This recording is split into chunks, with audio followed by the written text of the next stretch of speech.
And welcome, ladies and gentlemen, to the 12th round of the 11th season of the Bandit Racing League, presented by Full Send Racing Network. We come to you live here from one of America's oldest cities here on the virtual iRacing simulator here at Richmond in Richmond, Virginia, for 125 laps in the Virginia Lovers 125, presented by the driver of the number 98 car, Sean Britt, who will be your sponsor for tonight's race. I want to first of all thank our sponsors here on the BRL coverage from FSRN. We got Perfect Shine Auto Spa, as well as Apex Sim Racing, your place for all things premier sim racing equipment.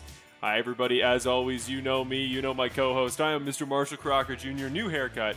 We are back here as usual for tonight's race here. Again, as I mentioned, from lovely Virginia in Richmond, the short track, less than a mile, going to play host to one of the final races of Season 11 here on the Bandit Racing League's Season 11 coverage. And 3 races to go here, Chris Ferreira, in the left in the season. We're here, we're in Phoenix next week, and we're in Homestead to cap off the season. And what a year it has been, what a playoffs it's been. We'll talk about all the storylines here tonight. But Chris, more importantly for your purposes here, joining me on the broadcast, this will be the last race we ever shared the booth, or at least I ever shared the booth here with Christopher Ferreira in the Bandit Racing League. It's been an absolute pleasure. You won't be able to be with us the last 2 weeks. We'll have a special guest coming in, so we will have a full booth for the rest of the year. But Chris, what are the emotions like? Are you excited particularly for this race? And do you think this next 125 laps that go through tonight will not only be exciting for the championship, but will be an exciting way to finish off your tenure here with the FSRN channel? Yeah, it's super excited for tonight. Obviously, it's a little bittersweet with the end coming here. Obviously, didn't want it to pan out this way. I wanted to finish out the season and be able to call the championship with you, but that's unfortunately just not in the cards. And we're gonna have a great race tonight. This is a fun track. It's a very challenging track, especially with this package. Cars all over the place. It just wants to run away from you. And it's gonna make for some exciting racing, and we have some great storylines that we'll have to cover later on in the broadcast. But yeah, I'm super excited for this one, and this is kind of setting up our, obviously next week with Phoenix, and then obviously the championship for this is everything's on the table here, and it's go time for some of these drivers. So I'm ready to get to some racing. Most certainly. Well, before we get into that racing, again, we'll talk about our playoff storylines here in a moment. We'll give you kind of the recap of what the season looks like heading into tonight. But first and foremost, we have a bit of a special sponsors, bit of a special driver we want to bring in here tonight in the pre-race to talk about tonight's sponsorship on behalf of the number 98 car, Sean Britt, for the Virginia Lovers 125. We're going to pull him in the broadcast booth here, see if he wants to talk to us here for a moment. And obviously he's doing his pre-race warm-up, but I think he's going to come down here and maybe we'll get a chance to talk to him. Hey, Sean, it is Marshall and Chris up in the broadcast booth. Got a copy? Yeah, I got a copy. Beautiful. Welcome, Sean, to the broadcast booth. We were talking to you not 1 week ago, well, actually exactly 1 week ago, when you were our race winner last week at Michigan. But tonight we come in for a different purpose, as you were tonight's race sponsor here in Richmond, Virginia. And I know tonight's a special night for you, and you want to make it a special night for somebody else. So tell us a little bit about the Virginia Lovers 125 and a bit about the story that led you to sponsor tonight's race. So tonight is going to be honorary to my granddad, Jesse Britt. He was the team that owned Britt Racing, and I just thought, oh, I might as well go and bring it over to here for a time being. He went and had won races and won championships in go-kart series up in Virginia in I believe 1998 and 1999. And his driver was Pete, and the paint scheme that they ran is this paint scheme that I'm running right now. They had done a lot, and I wanted to do something to kind of honor both Pete and Jesse, and I wanted to at least sponsor a race and be like, hey, this is something not a lot of people know about. I know this might probably spring up to some people's minds if they see it, but thought, hey, let's do something fun. No, that's really, really cool. We love that family connection. We love the authentic story, and especially, again, having that home track connection here is really, really awesome. And I mean, last week you got big shoes to fill for yourself after, again, that win coming off last week. a track that you're doing really well here in practice. Times are looking good, so we wish you the best of luck, both Chris and I, in making it 2 in a row. And what a special night to put that paint scheme, that tribute you've been running, the tribute you won with last week. And we'll be sure to mention it plenty if it's potentially going to be in victory lane tonight. So Chris and I, as always, wish you the best of luck, and we thank you for supporting the series tonight. All right, thanks. You guys have a good one. Here we are. It's always a pleasure to talk to Sean Britt up here in the broadcast booth. And again, we were talking to him last week, Chris, when he was our race winner here at this, no, well, not this particular venue, at Michigan, in a race that was so much fun last week. Had a lot of really interesting fallouts and storylines. And I think I'm going to tie our main storyline of the night and a big fallout from Michigan into this next segment, where we talk a little bit about our race picks. And tonight, Chris, we talked about it a little bit pre-race rather than usual. Usually we like to have it be a little bit organic. Tonight we said, nope, we are both very much on the same page. Tonight we both feel, Chris and I, that one driver is going to be your race winner because he needs to for a very specific reason, and that is Brett Guzik. Chris, you want to talk a little bit about just where this confidence we have tonight comes from, why he's our race pick, and just what last week, leaving the race, finishing last place, has meant to him in the points going into tonight's race? Well, I mean, if you're kind of looking at the talk of this round, it's got to be the performance of Brett Guzik, former series champion back a couple seasons back, and this round it just hasn't been there for him. Bristol, poor performance, was leading most of the race, so I guess you can't say poor performance, but got tangled up in a wreck, and that was kind of that for that night. And then last week, more of the same. He was running pretty well. Wasn't necessarily running up front, but then got caught up in a wreck, and that was the end of his night. So 2 DNFs in a row, and that has him sitting in a very poor position as far as what it looks like for him to transfer to the championship four. And if you're looking at a guy that you can't really imagine having a championship battle without, that is one of those guys like Brett Guzik. And tonight's the night for him. I mean, I look forward to next week. He'll run really strong at Phoenix, but I think that tonight either he has to set himself up with some tremendous points, but I don't think that's necessarily that possible with the smaller field that we have here at Richmond. And I think that it's pretty much a win scenario for him tonight, and if there's a track that I think he can do it at, it's one of these. It's more technical, veteran tracks, and I think he's more than capable of doing that, and I think that's kind of where we agree on, and I think that even based on the practice time so far, that he will be a strong contender. It's either checkers or wreckers for him. He's either bringing that thing home in P1 or he's going to DNF again. That's my opinion. So I'm sure it's going to make for some exciting racing here on track, but yeah, it's a big storyline there. Possible championship battle without Brett Guzik would be an absolute insane thing to think about. Yeah, and here you see on the playoff bracket coming out of Michigan last week with only 3 races to go in the rest of season 11, 2 left to go, including tonight in the round of 8. But yes, it's going to be Nickerson coming in, the only driver locked into the playoffs. He did so in the first round of the first race of the first round, first race of the second round. So he is in the playoff 4 comfortably, looking for his 3rd championship in series history, the most all time in Bandit's 11 seasons. But then we got Benjamin Lacey there in second. He's 12 points above the cutoff, looking favorable to make his 3rd championship 4 appearance. Christopher Hamilton looking to make his first there for GFR Racing, 5 points above the cutoff, and 1 ahead of Eddie Hagge, who's been kind of the feel-good story, the really most improved driver as the playoffs have gone on here, as he's on his way potentially to making his first ever Final Four. He's 4 points above the cutoff. Ricky Hart Jr., a former champion, a guy who's almost won multiple times here in these playoffs, he is 4 points below the cutoff, kind of fighting back and forth with his teammate Christopher Hamilton as well as Eddie Hagge. Mark Allen Bivens will not run tonight's race and will effectively put himself out of contention for the round of 4 there, sitting 11 points below the cutoff. So heartbreaking to see the 76th season end like that. Unfortunately, just he will not make tonight's race, and that about puts an end to his campaign.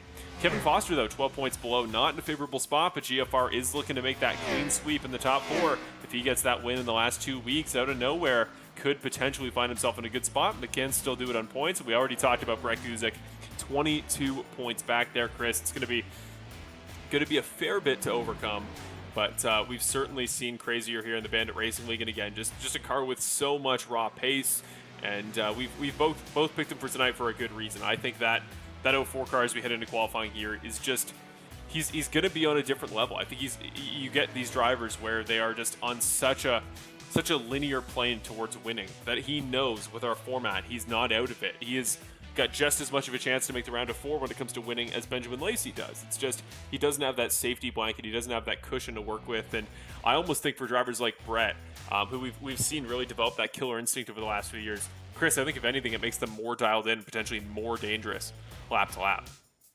Yeah, absolutely, and that kind of killer instinct has got to start right here, right now in qualifying. And we've seen in the past couple of weeks that he hasn't necessarily qualified too well. A couple slip-ups in qualifying, so this is where it starts tonight. If he's gonna make this run to get into the championship 4 here, he needs to qualify well tonight and put that thing up front and stay out of the way of trouble. I mean, we're gonna have lap traffic here tonight, so he'll have to deal with that if he does have to race for the lead, but at the end of the day, you have to start up front here at Richmond because this is a hard place to pass. Curtis Yancey here riding the high side against the wall here, making his first qualifying lap at 22.11. Not a bad time to start off with, but it is beaten almost immediately, I should say, by Bill Harkin's going to go top of the board. First lap time of 21.89 here, Chris. Nobody's beaten it on the first attempt.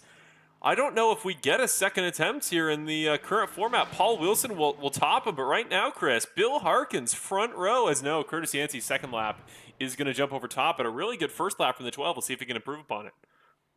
Yeah, we're looking for 21.4s somewhere in that realm tonight, as that'll probably be the pole position lap, as we see Nick Nickerson hop into those 21.4s. But yeah, this is going to be a racy track tonight. Car's very slick, as we're seeing drivers kind of get the rear end slipping out on them a little bit as they're coming across the line here. He said that right as Sean Britt pulled a pretty slick drift there coming across the start-finish line. Brett Guzik going to go only into 7th position here, Chris. Huge surprise there for the Pottstown, Pennsylvania native. 7th position, 4th row behind guys like Wilson, Hart, Yancey. Sean Britt goes in the front row, but right now, only guy locked into the final 4. Nickerson is the only guy up at the top of that leaderboard here. We'll watch Kevin Foster as he starts his first lap here. But huge surprise there. Brett Guzik, our guy, maybe an immediate commentator's jinx to start the night, but he's going to start all the way down there in 7th. Not that that's a horrible spot, but for a guy who fastest in practice really needs tonight to go well, starting 4th row isn't ideal. Yeah, I think sometimes you get a little bit too wrapped up in pre-race practice and doing those long green flag runs and stints, and you kind of forget where your qualifying pace is. So I always tried to end my practices with a qualifying run just to kind of see where I would stack up there. But Benjamin Lacey to the top of the board with a really quick lap, 21.478. That one's going to be hard to beat there.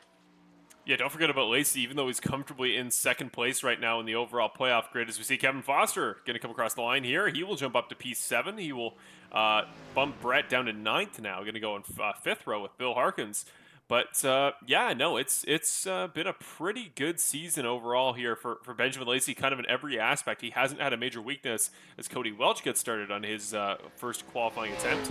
But, yeah, we really haven't seen a really bad portion of the year at all for Lacey at any point.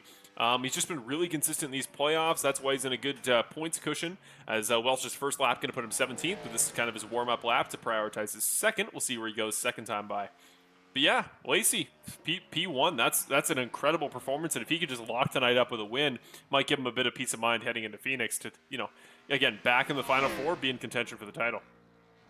Yeah, and if you're battling for the championship, if you can take out one of the heavy hitters of the series, right? If you can take out a Brett Guzik and not have to worry about him and maybe focus on one less driver that you think you can outrun, tonight's the night to do that, right? So for Benjamin Lacey, knowing that Brett has to go and win this thing pretty much to go transfer, or even like Kevin Foster, any of those other bigger names, that's just one less of those drivers that you have to really compete against in the championship battle. So that's also a little game that they're going to be trying to play. Is obviously you want to win, but if you can stop that 0-4 car from transferring, that's huge.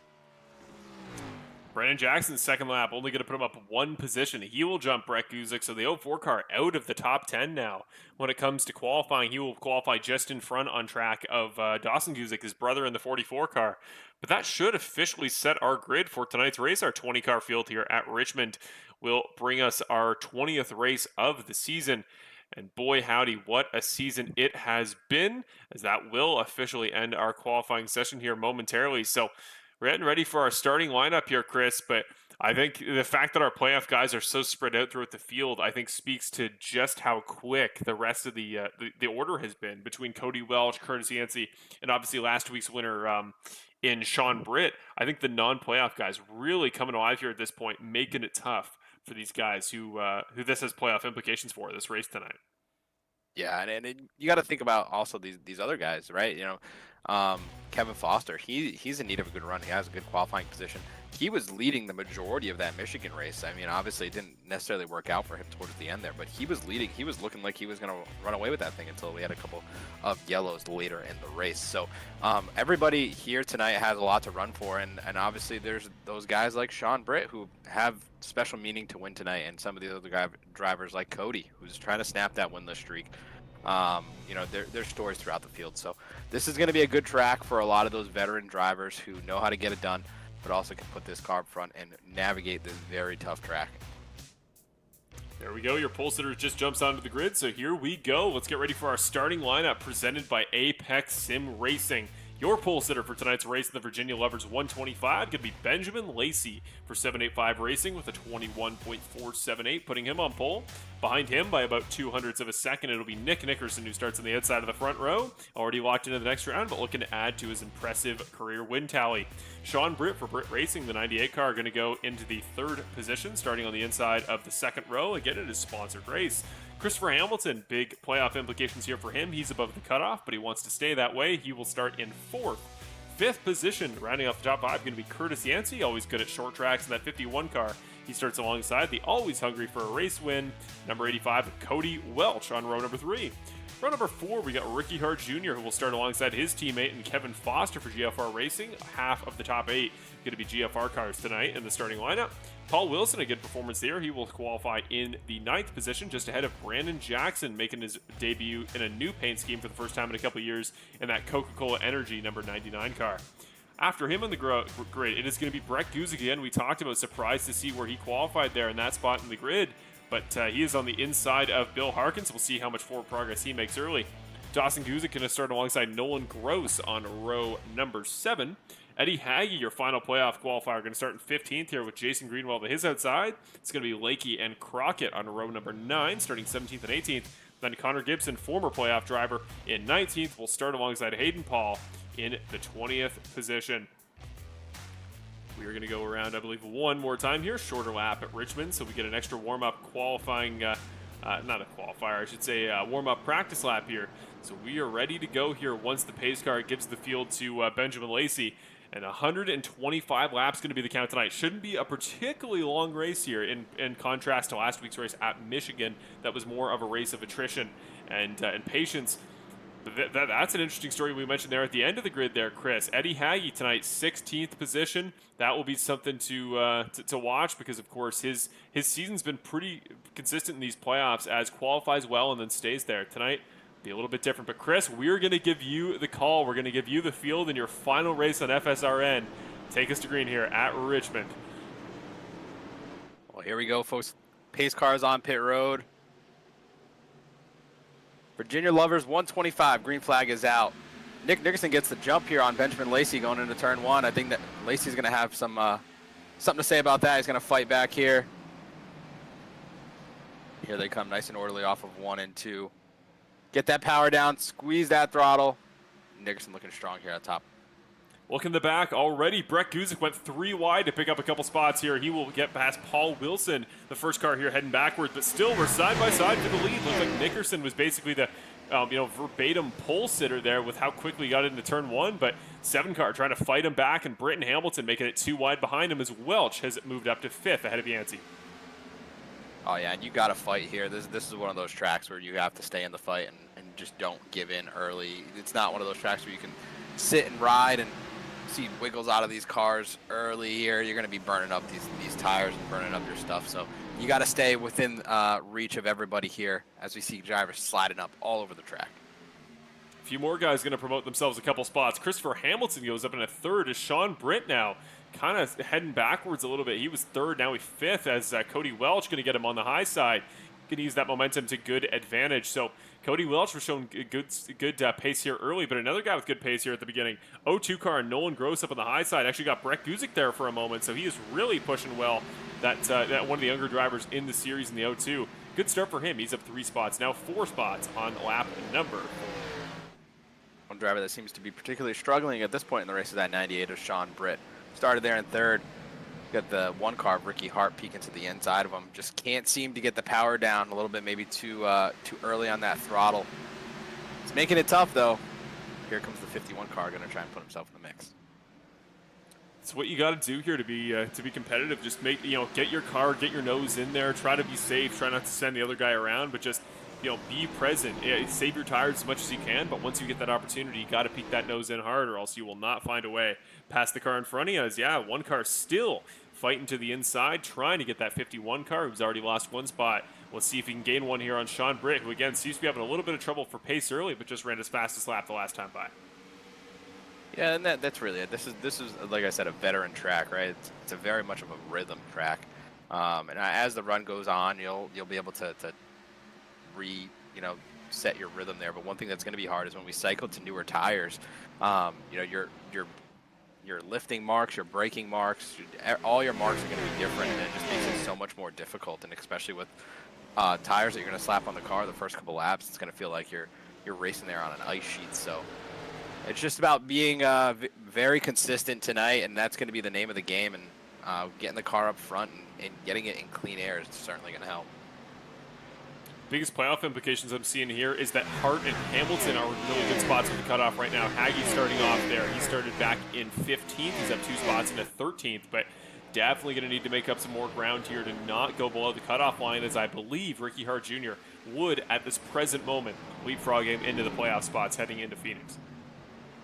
Yeah, and I was talking to Eddie after last race, and he knows what this kind of means to him here tonight, and that means that, he knows that Phoenix is going to be a shoe-in for one of these drivers. I won't spoil next week's race for you, but there's a particular driver in the field that runs really well there, and while Eddie runs, pretty good at Phoenix, he knows that one of these races that Brett could probably win one of them, and that's going to knock him out. So he knows he has to run well, he has to be up front, and he doesn't necessarily have to win, but he has to have some good solid finishes like he's been doing here as of late. So looking for that 97 car to charge up front, and he's been pretty clean as of late. I hope I'm not giving him the commentator jinx right now. Yeah, it's been certainly working out for him as of late. But one thing that I've been keeping my eye on is that this 2 car of Nick Nickerson, he fell off the back bumper of that 7 car early, and he's starting to close the gap up a little bit. But one car that has been hounding his rear bumper is his teammate of Christopher Hamilton in that 15 car. This is a guy that he wants to get in victory lane. We heard it here in his interview last week, where he said at this point, it's everybody for themselves at GFR. They understand the situation that they're in, that it's pretty unlikely that they're going to get all of their cars into the championship 4, and even if they do, at that point, it's everyone for themselves. So he knows what has to get done here, and I'm liking that kind of mentality out of him and how he's so willing to openly share that with us. And I hope that little bit of maybe aggression, or that little bit of that attitude there will show up here in this race, and probably put that car up front in victory.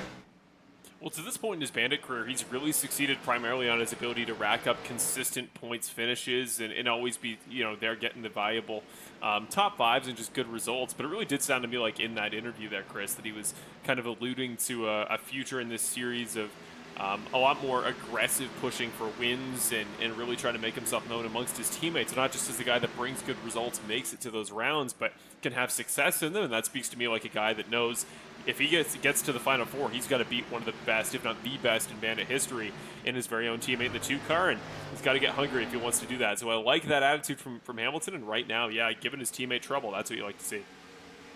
Yeah, I mean, everybody's like, oh, aggressive. There's certain ways to think about aggressive, right?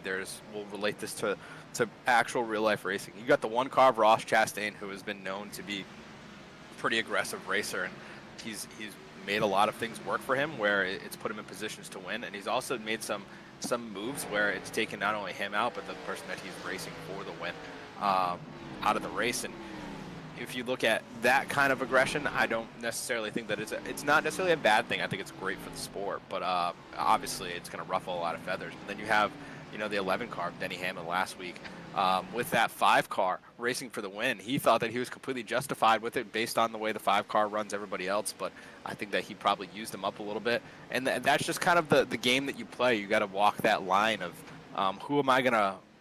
whose feathers am I going to ruffle up, and when am I going to do it, and at what cost, and obviously the 5 car last week, to relate it to real life racing, ended up having a very poor finish after being in contention to win that race in the 11 car.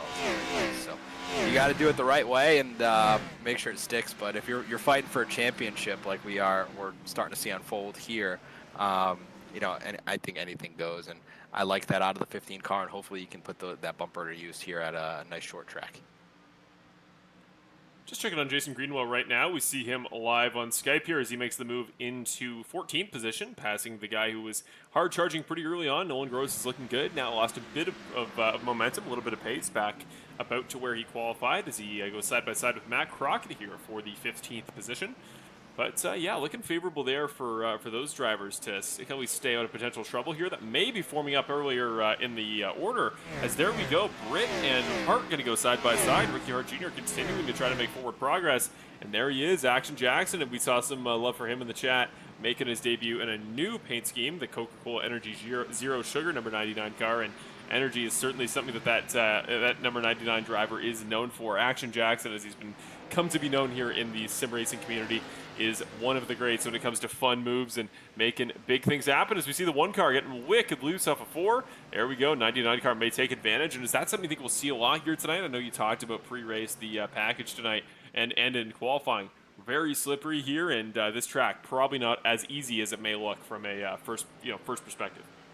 Yeah, it's certainly a tough track, right? You try to charge the corner, sometimes you're going to lose the nose in the corner and you're going to wash up into the track, and then obviously trying to get back to the throttle, it feels like you're racing on ice here. And you see that slip up, what that did was all those guys racing side by side there. What does that do? And that's bringing everybody back. Here comes the 04 car, and a well documented up until this point charge to the front here.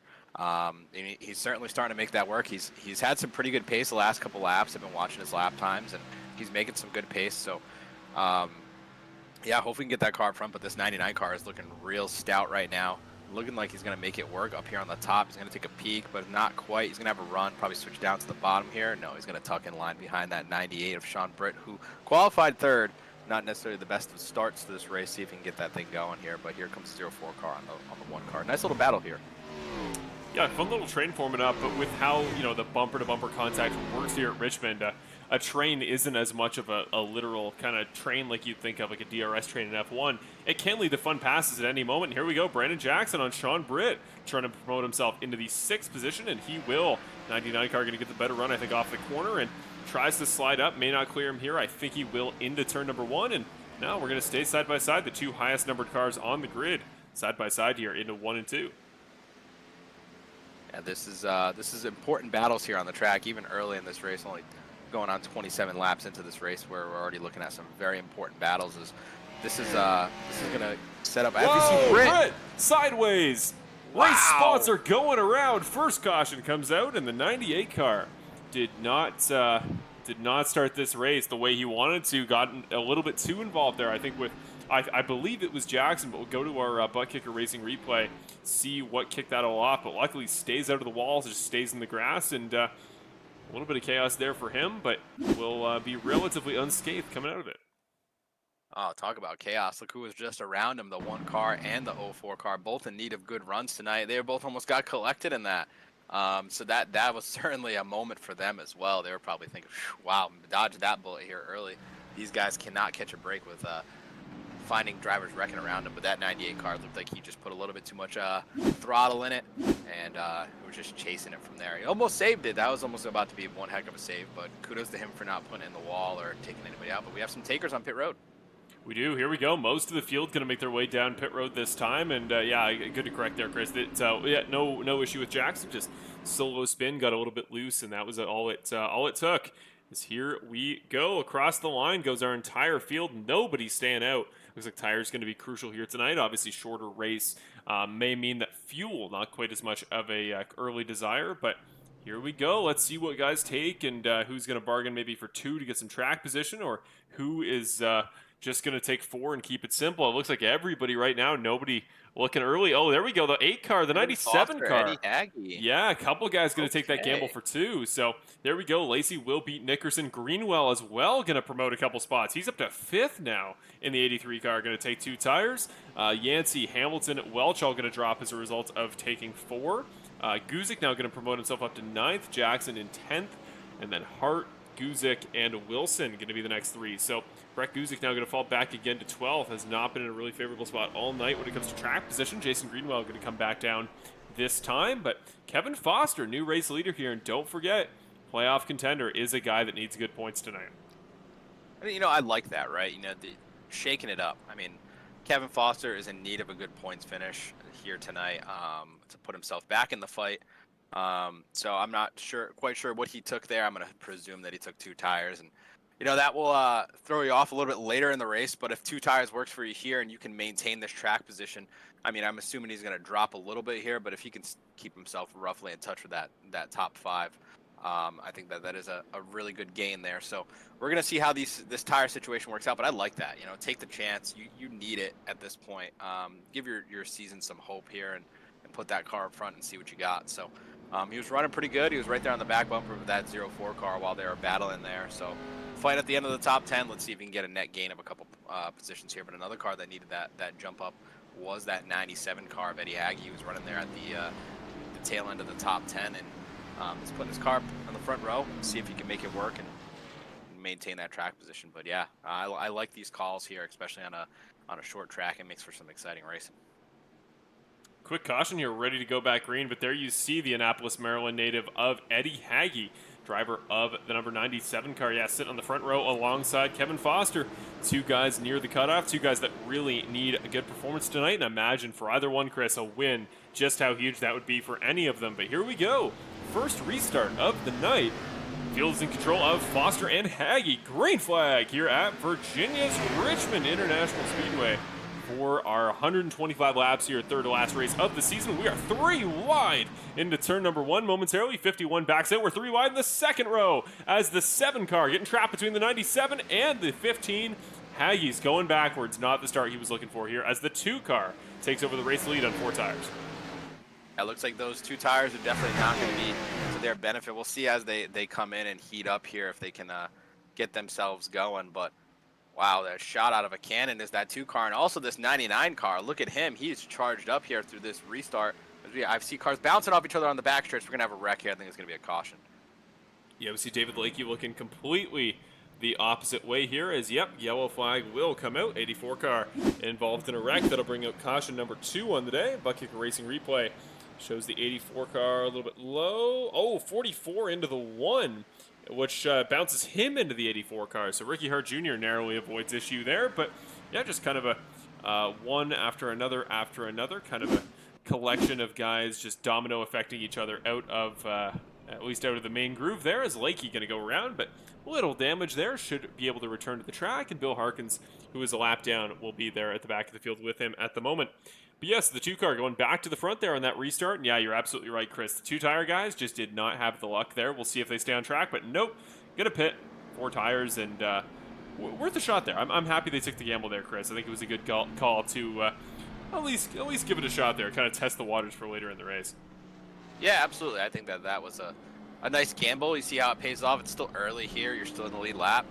At this point, just see how that works out. There's 3 sets of stickers in the pits here, so just reset here and drive on. But yeah, I like the gutsy call there out of these drivers. And I mean, what did that do here? That kind of rearranged our top 5 a little bit. And Lacey was leading up until that point. Lacey's sitting here in 3rd. But the duo of the 15 and the 2 cars maintain sticking to each other here. But what I've seen so far tonight is that bottom lane, man, it is hard to get going on these restarts for these drivers. That restart zone is pretty much in the corner, so it makes it a little bit harder. But man, that these restarts, especially on the bottom line, what is that doing? That's allowing drivers to kind of peek to the inside on you and make it 3 wide, as we saw last week at Pocono. That inside line would pretty much get swallowed up by drivers, ducking down to the inside of them and using that slipstream. Not so much a slipstream here, but just being able to get that run and time that run on the restarts. I think that will be something to keep your eye on late. That will probably cause a caution at some point. Someone getting aggressive, getting to the inside, trying to stack up these corners and get as many positions as they can on the green flag restart, because they know how hard it is to pass here. So keep your eye on that on these restarts. Someone ducking out to the inside and getting some aggressive passes done. Guy who kind of got promoted there by taking 4 tires, and those guys that just pitted to go on their second go-around when they realized the previous strategy wouldn't work. But that's Brett Guzik, who now 7th position, but as we've kind of established here, Chris, going to have a lot of pace. I think will work his way through the field tonight, but he cannot be complacent and settle for a top 5. He needs a lot more points than that to have any hope of making it on points. And again, I think it's almost win or go home for Brett. So tonight, I think is just going to need to be more of this. Don't worry about leading, because as we saw last week, leading can lead to being out of the race entirely, but just slow progress forward. I like the way Brett's taking it. Yeah, I gotta wonder, Mama Goose here in the chat. I know you're probably in the chat here. What do you think of Brett's chances tonight? You think he's gonna park that thing in victory lane? If you're in the chat, give us a little feedback there for us here up in the booth. But yeah, I had to shout out Mama Goose one more time up here in the booth as we're on our final night together, Marshall. I don't want to let that also slide. We'll have to kind of touch on that as we go here, but yeah, this is shaping up to be a fun last race for us up here in the booth. It's been one heck of a ride over the past nearly 2 seasons together. I mean, I couldn't have picked a better. I mean, I would have liked to finish the season. I can't say I would have picked a better time, but yeah, no, this has just been such a great season. So many memories here, and man, just the past couple weeks, even in these playoffs, how exciting these finishes have been. This has been so much fun here, and I think we're in store for another fun one tonight. Yeah, I couldn't have said it better here, Chris. It's been an absolute honor, each and every race, and yeah, the fact that we're capping it off tonight. Obviously, wish it could have been the finale, but we have enough at least lined up on our side here for the broadcast that we'll have plans in place. But for Chris, it's going to be fun. I hope we get a good finish tonight, and obviously the storyline, teammates in the front row here as with this restart. That will be fun to watch. Here we go, though. 85 car, much better jump than the 15. It'll be the 2 car, Nickerson Welch, leading us to our 3rd green of the day. I mean, I'll tell you what. I know that we have the 04 car as our race picks, but one guy that isn't going to win tonight is that 85 car. Has no speed. No chance. No chance tonight. He's probably definitely going to get torn up. It's not going to happen for the 85 car. We say that tongue in cheek here up in the broadcast booth because that's probably what we want to see the most. But nonetheless, 85 car looking strong here. Managed to get himself up to P2 here, and he's looking pretty stout. I like the way that car's exiting the corner at this point in the race. On these fresher tires, he has that thing nice and straight coming off the corner here. I saw him in that first run. He was washing up in the middle of the corner. Made me think that he was probably driving it a little bit too deep, losing the nose of that car, but seems to have something figured out here as he's ran himself all the way up to P2. P2 indeed, but P1 going to a guy who's looked dialed in, not just all season, but specifically all night. The 15 car, though, not so much success. Hamilton going backwards here, Chris. Now down to 5th from 2nd just a few moments ago. This restart of the inside line did not seem to go his way. Yeah, that inside line is just making for some problems here tonight. I think that if you're going to start on the inside, you might want to think about if you can foresee a caution coming or something like that, or even on pit road, if you can factor it out. I'd do what they used to do at Martinsville, just stop on the end of pit road and let someone pass you for that extra spot so you can see outside. It's definitely rough there on the bottom, and there's all sorts of trouble. You're worried about defending the inside. You're obviously worried about getting going with the leader, and it's just making for some tough work. But we saw the 51 car just having that thing sideways all the way down the backstretch. I think that's the thing you're going to see a lot tonight, especially as we progress in this race. And as we're approaching 50 laps here, putting them down quick here tonight, but you're going to see these drivers having these things hanging out all over the track here later on in the race. Yeah, we've talked about how slippery and how treacherous this track can be, and even tougher when you consider you're not always getting the preferred line. If you're here like Connor Gibson right now, as Kevin Foster goes by on the inside, you're probably a little bit higher than you'd hope to be, and if you're Paul Wilson here underneath Eddie Hagge, you might be a little bit lower than you'd hope to be in an ideal line. So you're not just dealing with a tough racetrack, you're dealing with a tough racetrack filled with other cars that are trying to make it an even tougher racetrack. Yeah, and one thing I would like to see is, I mean, generally in these cars, they tend to build tight. I mean, it depends on how you drive it, but in my opinion, they tend to build tight, especially at a track like this. And what that means is as the run goes on, it goes from you wanting to lose the rear getting to the throttle to you not being able to get to the throttle because it's going to send you into the wall because the car just is not steering in the right direction. So I want to see this be a little bit of a green flag run. We had a little stint there in the beginning, but I'd like to see it go a little bit longer this time, maybe some green flag pit stop to shake it up. But that would certainly make things interesting because that, in my opinion, is going to allow these veteran drivers to rise to the top. I know we already have some veteran drivers up front, but for the likes of Kevin Foster, Brett Guzik, Cody Welch, the Nick Nickerson's, Ricky Hart Jr.'s, those guys I think will benefit from a green flag run, where it will just tend to work the tires a little bit more, and you'll have to just work the car.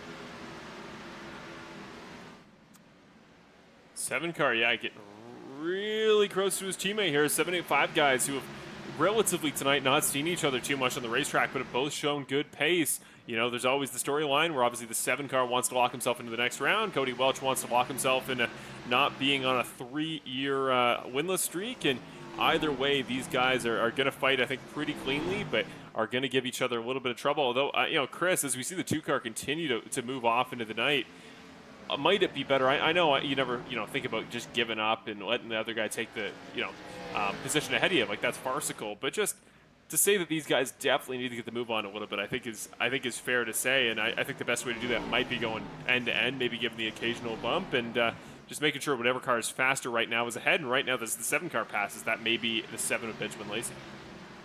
Yeah, at a certain point, you got to say, all right, I'm going to give it up to you. Let's see if you can go track him down. And then if you get side by side with him, that opens the door for me. So obviously it's a tough position here because he opens the door. And what does that do? That opens the door for the 15 car here, who's also under the attack from the 51 car. Some funny numbers there to be battling side by side. But nonetheless, I think that is exactly it. Hey, man, you have the pace right now. See if you can track him down, and we'll reassess from there. But obviously it's not over yet. But it's always tough when you see that 2 car up front, that you have your work cut out for you to go not only track him down, but catching him is one thing, passing him is a completely different thing. But we're just going to very quickly here just kind of see where we're at as far as playoff drivers. We have Nick Nickerson in obviously P1 here, Benjamin Lacey in 2nd, Christopher Hamilton in 4th, let's see. Brett Guzik here in 7th, Ricky Hart in 9th, Kevin Foster in 10th, Eddie Hagee in 11th. And is that it? I'm missing somebody. Oh, Mark Allen Bivens did not start the race tonight, so he'll be essentially credited with a last place finish tonight, which would be P21 with provisional.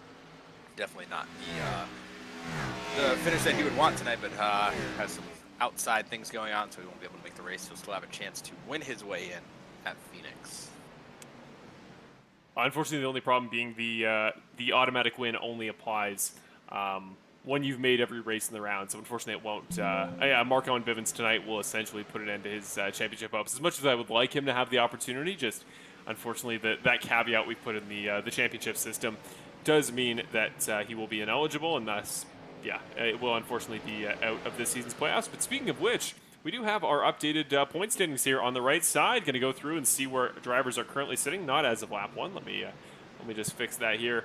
That was as of the lap 38 caution. So right now, Nick at the top of the board. Not a huge surprise. Of course, he is locked into the next round. But after him is Mr. Benjamin Lacey, who now sits 22 points ahead of that cutoff, Chris. He's getting more and more comfortable each and every week. Has almost a full race ahead with our traditional field size. Remember, 22 points, that's 22 positions. And if he comes out of tonight with that, Chris, I think virtually guaranteed that Benjamin Lacey punches his ticket to the championship 4. So in a good spot, just has to stay near where he is, even if the win doesn't come to him.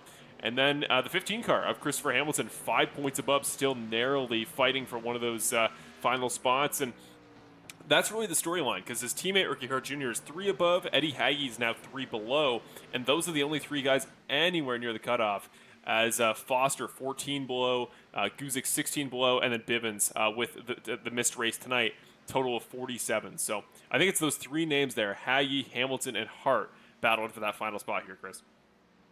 Yeah, I think that is certainly super interesting. I like having a bit of a points battle going into this thing, and I think that makes it super fun, right? I mean, I think that obviously a Guzik win or something like that would shake that up, right?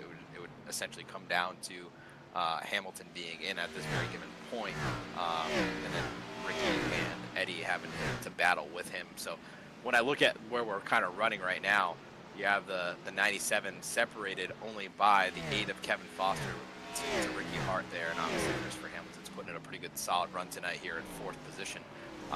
But one thing that shakes that all up is, Benjamin having a bad night tonight. Right now he's running in 2nd. If something happens to him and he ends up DNFing, similar to what we've seen with the 04 car as of late, That kind of changes everything. That's number one. But number two is if we get a winner that's outside of the bubble at this point. So if a Kevin Foster wins, if a Brett Guzik wins, obviously that's going to change everything and how the points are structured. And we saw it last round, obviously, with it being Talladega. There's a lot of stuff going on there. But we saw it come down to the last lap. And Cody Welch did not transfer over one position. So every position counts here.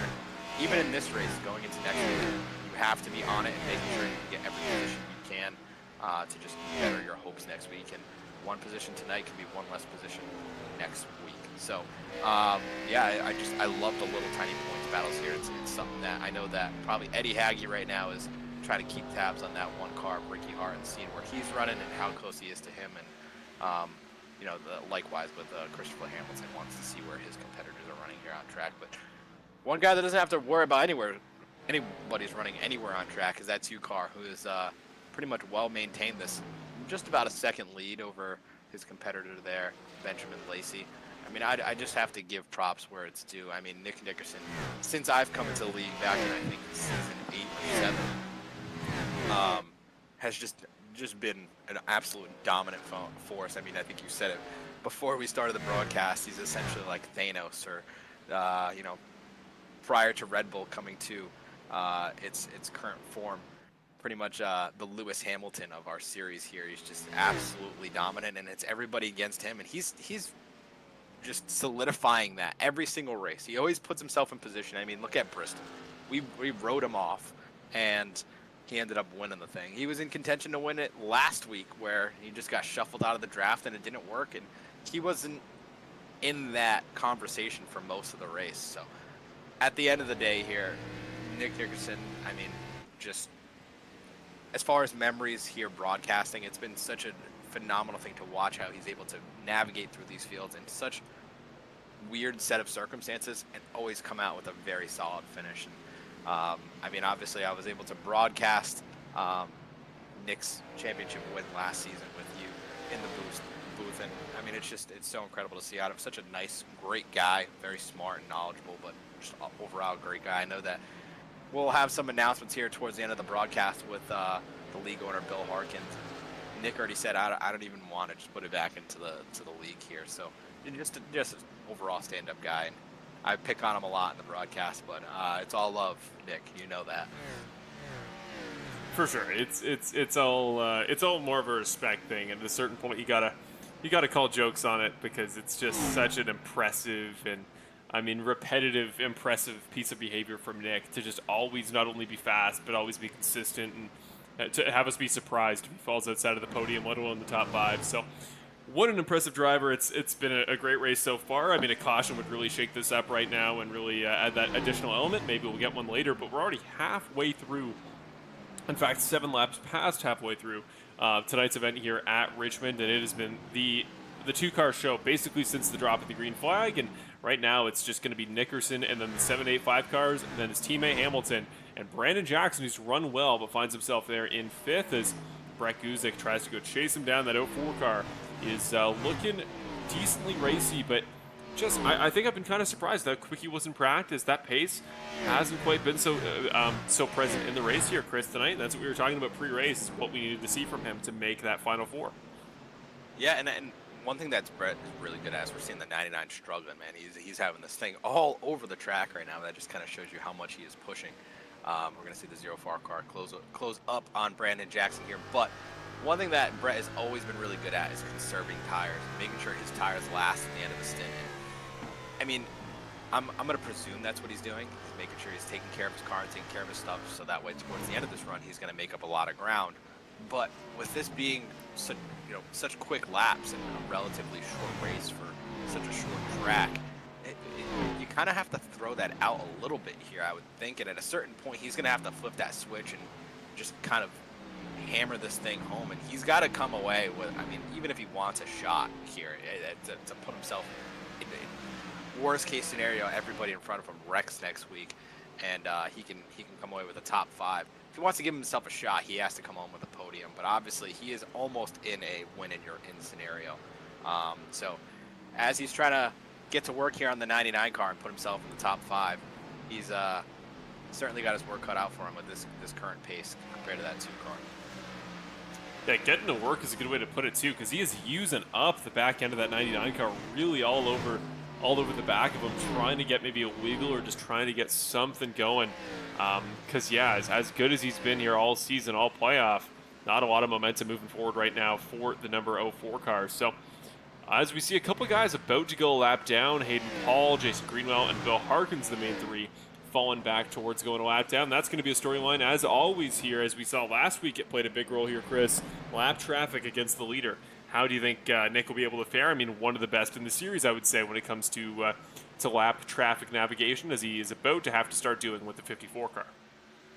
Well, the good thing for Nick is that people are pretty accustomed to him being the leader and going a lap down to him, as we just had the 04 car get around the 99 finally, so that puts the 04 car in the top 5 at this given point in the race. But yeah, Nick Nickerson being the leader, I know when I was getting lapped by Nick back in my time in the car, you know, you get used to it, and you kind of know what he wants, and he just wants you to run your line, and he'll make it work around you with his outlandish speed. But sometimes you get a little nervous that he's coming and he's closing that gap so quick. And one thing that he is doing is his gap to the 7 car of Lacey is ever growing right now, almost 1.2 seconds at this point. And I mean, he's seeming to set sail, even though he is closing in on this lap traffic. So it will play a factor here as we progress, and maybe one of these guys doesn't necessarily line up the way he wants to pass them. But another car that's making up some really good time right now, we were just talking about it, maybe it's that time in the run, that 04 car, Brett Guzik, he's starting to get closer and closer to this 15 car of Christopher Hamilton. Yeah, that's what we really need to see now with 45 laps to go in tonight's race as we go around next time by is, yeah, it needs to just show something for Hamilton and Welch to get in a more favorable spot so that if we do get a caution, he's got a chance to go after the 2 and the 7 for the race win. But really just right now, as the yellow does come out, beautiful timing there as, yes, Curtis Yancey going to be the guy that gets involved in something here. The 51 car finds himself looking backwards off of turn number 2. Go to our Beckett Racing replay. There's the 1 car behind him. Did we get some contact a little bit? Whoa! Way to the outside wall there. The 1 car goes high. Chris, do you want to take a look at there from your perspective? That may be a case of some shenanigans going down here, maybe potentially. Yeah, as I'm waiting for it to load up here on my end here. Oh yeah, I'm not sure what was going on there. It just kind of like the 1 car maybe got into the back of the 51 very slightly. That's very weird that he kind of missed his zone there. It looks like maybe a little bit of net code. As we're gonna see these drivers come down pit road, they're presumably gonna slap on some 4 tires here. But yeah, that's a very weird scenario there. I heard a lot of apologies, not necessarily some favorable words exchanged. So it sounds like a rather uneventful scenario there. I don't know if they both understand that something weird had happened. But one thing I do want to touch on, so we saw the 8 and the 97 take 2 tires on that first stop, and that didn't work out for them. Unfortunately for them, when you use a set of tires in the pits, so they use their right side tires, just because you didn't use your lefts does not mean that, I mean, I presume they took right side tires. I don't know why you'd take just lefts. But that'd be super weird. But presuming you took your right side tires, you do not get to use the left side tires on the right side. So that essentially used that set of tires.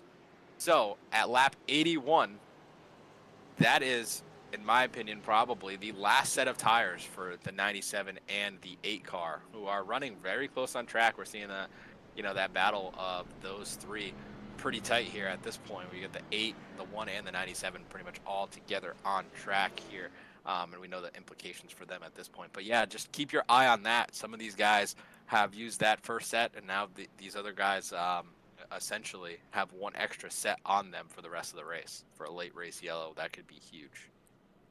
Well, it was 2 tires versus 4, right? So logically, the rest of the field used up their set of 4. So I think everybody then would be out of sets, whereas most guys are out of sets entirely. They just have lefts, which, again, not super beneficial. But I think by that logic, then everybody is theoretically out. Up You have to 10. remember those two drivers came down after that. Like there was a yellow. Oh, that's right. right. You're right. Took 4, so Yeah. they essentially burned a set of tires on like 5 laps in. So just something to keep note of. I mean, I presume they can very easily make it from here, but if we get a caution with 15 to go, that could be that for them. Well, for the two guys that were above the cutoff when last we checked on lap 38, the 15 and the 1, that's exactly what they want to hear, because the more trouble the 97 and the 8, particularly for Ricky Hart Jr., the more troubles they have, obviously the bigger that points gap gets heading into Phoenix. And right now it is, again, we'll have to check it if we have time before the end of tonight's race, or potentially we'll have it guaranteed updated after the race. But yeah, this is going exactly the way Lacey, Hamilton, and Hart wanted to, and pretty much nobody else. Because if you were the 04 car, you've had a great race so far. You're in a good spot. You've been consistent, but you need to get 4 more spots in the order here in order to be in a competitive playoff spot for Phoenix. Same with our guy, Mr. Eddie Haggy. You're not necessarily in that spot yet you want to be, but you're up there in contention. All the playoff guys in tonight's race here are in the top 9, including the 2 and the 7 who have been the fastest. They've been the class of the field all night. They're on the front row. Don't forget about the 85 car. Going to start behind your race leader here on the inside line. Who's it going to be here, folks? 40 laps to go at Richmond. Virginia Lovers 125 presented by Sean Britt. It's been pretty run-of-the-mill for a while, but here we go. Things might get crazy. I was really surprised that the 2 car took the bottom there, but I think that actually is more of a defensive position. He can get that jump on that car behind him and defend himself from that inside charge into the corner, and he could have the favorable drive into that corner. But one car that's going to benefit from starting to the outside, I believe, is this 04 car, Brett Guzik, putting work to the 15 car. Not quite. They both got a little loose out of the corner, but the 15 car is going to get the benefit of that straightaway there. So we're going to drive it in. Brett's going to arc it. Should have some momentum coming out. No, he's going to go around. Again, Brett Guzik, the round that just cannot get worse, gets worse. The 04 car spins off of turn number 2, brings out caution number 4 right as Lacey moves his teammate Welch to take over second. We go to another yellow flag. Butt Kicker Racing replay, and the 04 car's round of 8 just gets worse. Luckily for him, no damage from that, but I mean, you got to think that he probably buzzed that set of tires there, so his car is, that set of tires is pretty much junk, in my opinion. You'd have to come and slap some fresh Goodyears on here, but you're not in that position to do so, I don't believe. So, wow, all that position, all that time that he made up, and all that work that he just did, pretty much throw it out, and now you only have a quarter of the race to get it back. So, man, not looking very good for this 04 car, and you got to think, Marshall, I think that's just some of that pressure getting to him. He knows how important it was to clear that 15 to set himself up in that battle for the lead, and the 15 was giving it to him there. He wasn't letting him go. So that's solid racing, and then a very uncharacteristic mistake out of the 04 car. Yeah, uncharacteristic, I think, is generally true, because so few of the incidents he's had this season have been his fault. He's been in the wrong place at the wrong time. It's been a generally unlucky season, but very few times has he had just a straight up little flub like that. So heartbreaking for the 04 car, especially in a race he needed so badly. We'll go all the way back to 18th because of how many cars are on the lead lap in tonight's race. So not over. 35 laps left. He can still make up some ground, but yeah, the goal tonight was win, and win is not the way it's looking here. As we see Connor Gibson running currently in the 15th position, just checking in. I remember was one of the best playoff guys we had in the first round based on regular season success. Didn't go quite his way, but still running quite well here in the round of 8, and finds himself currently in 15th position.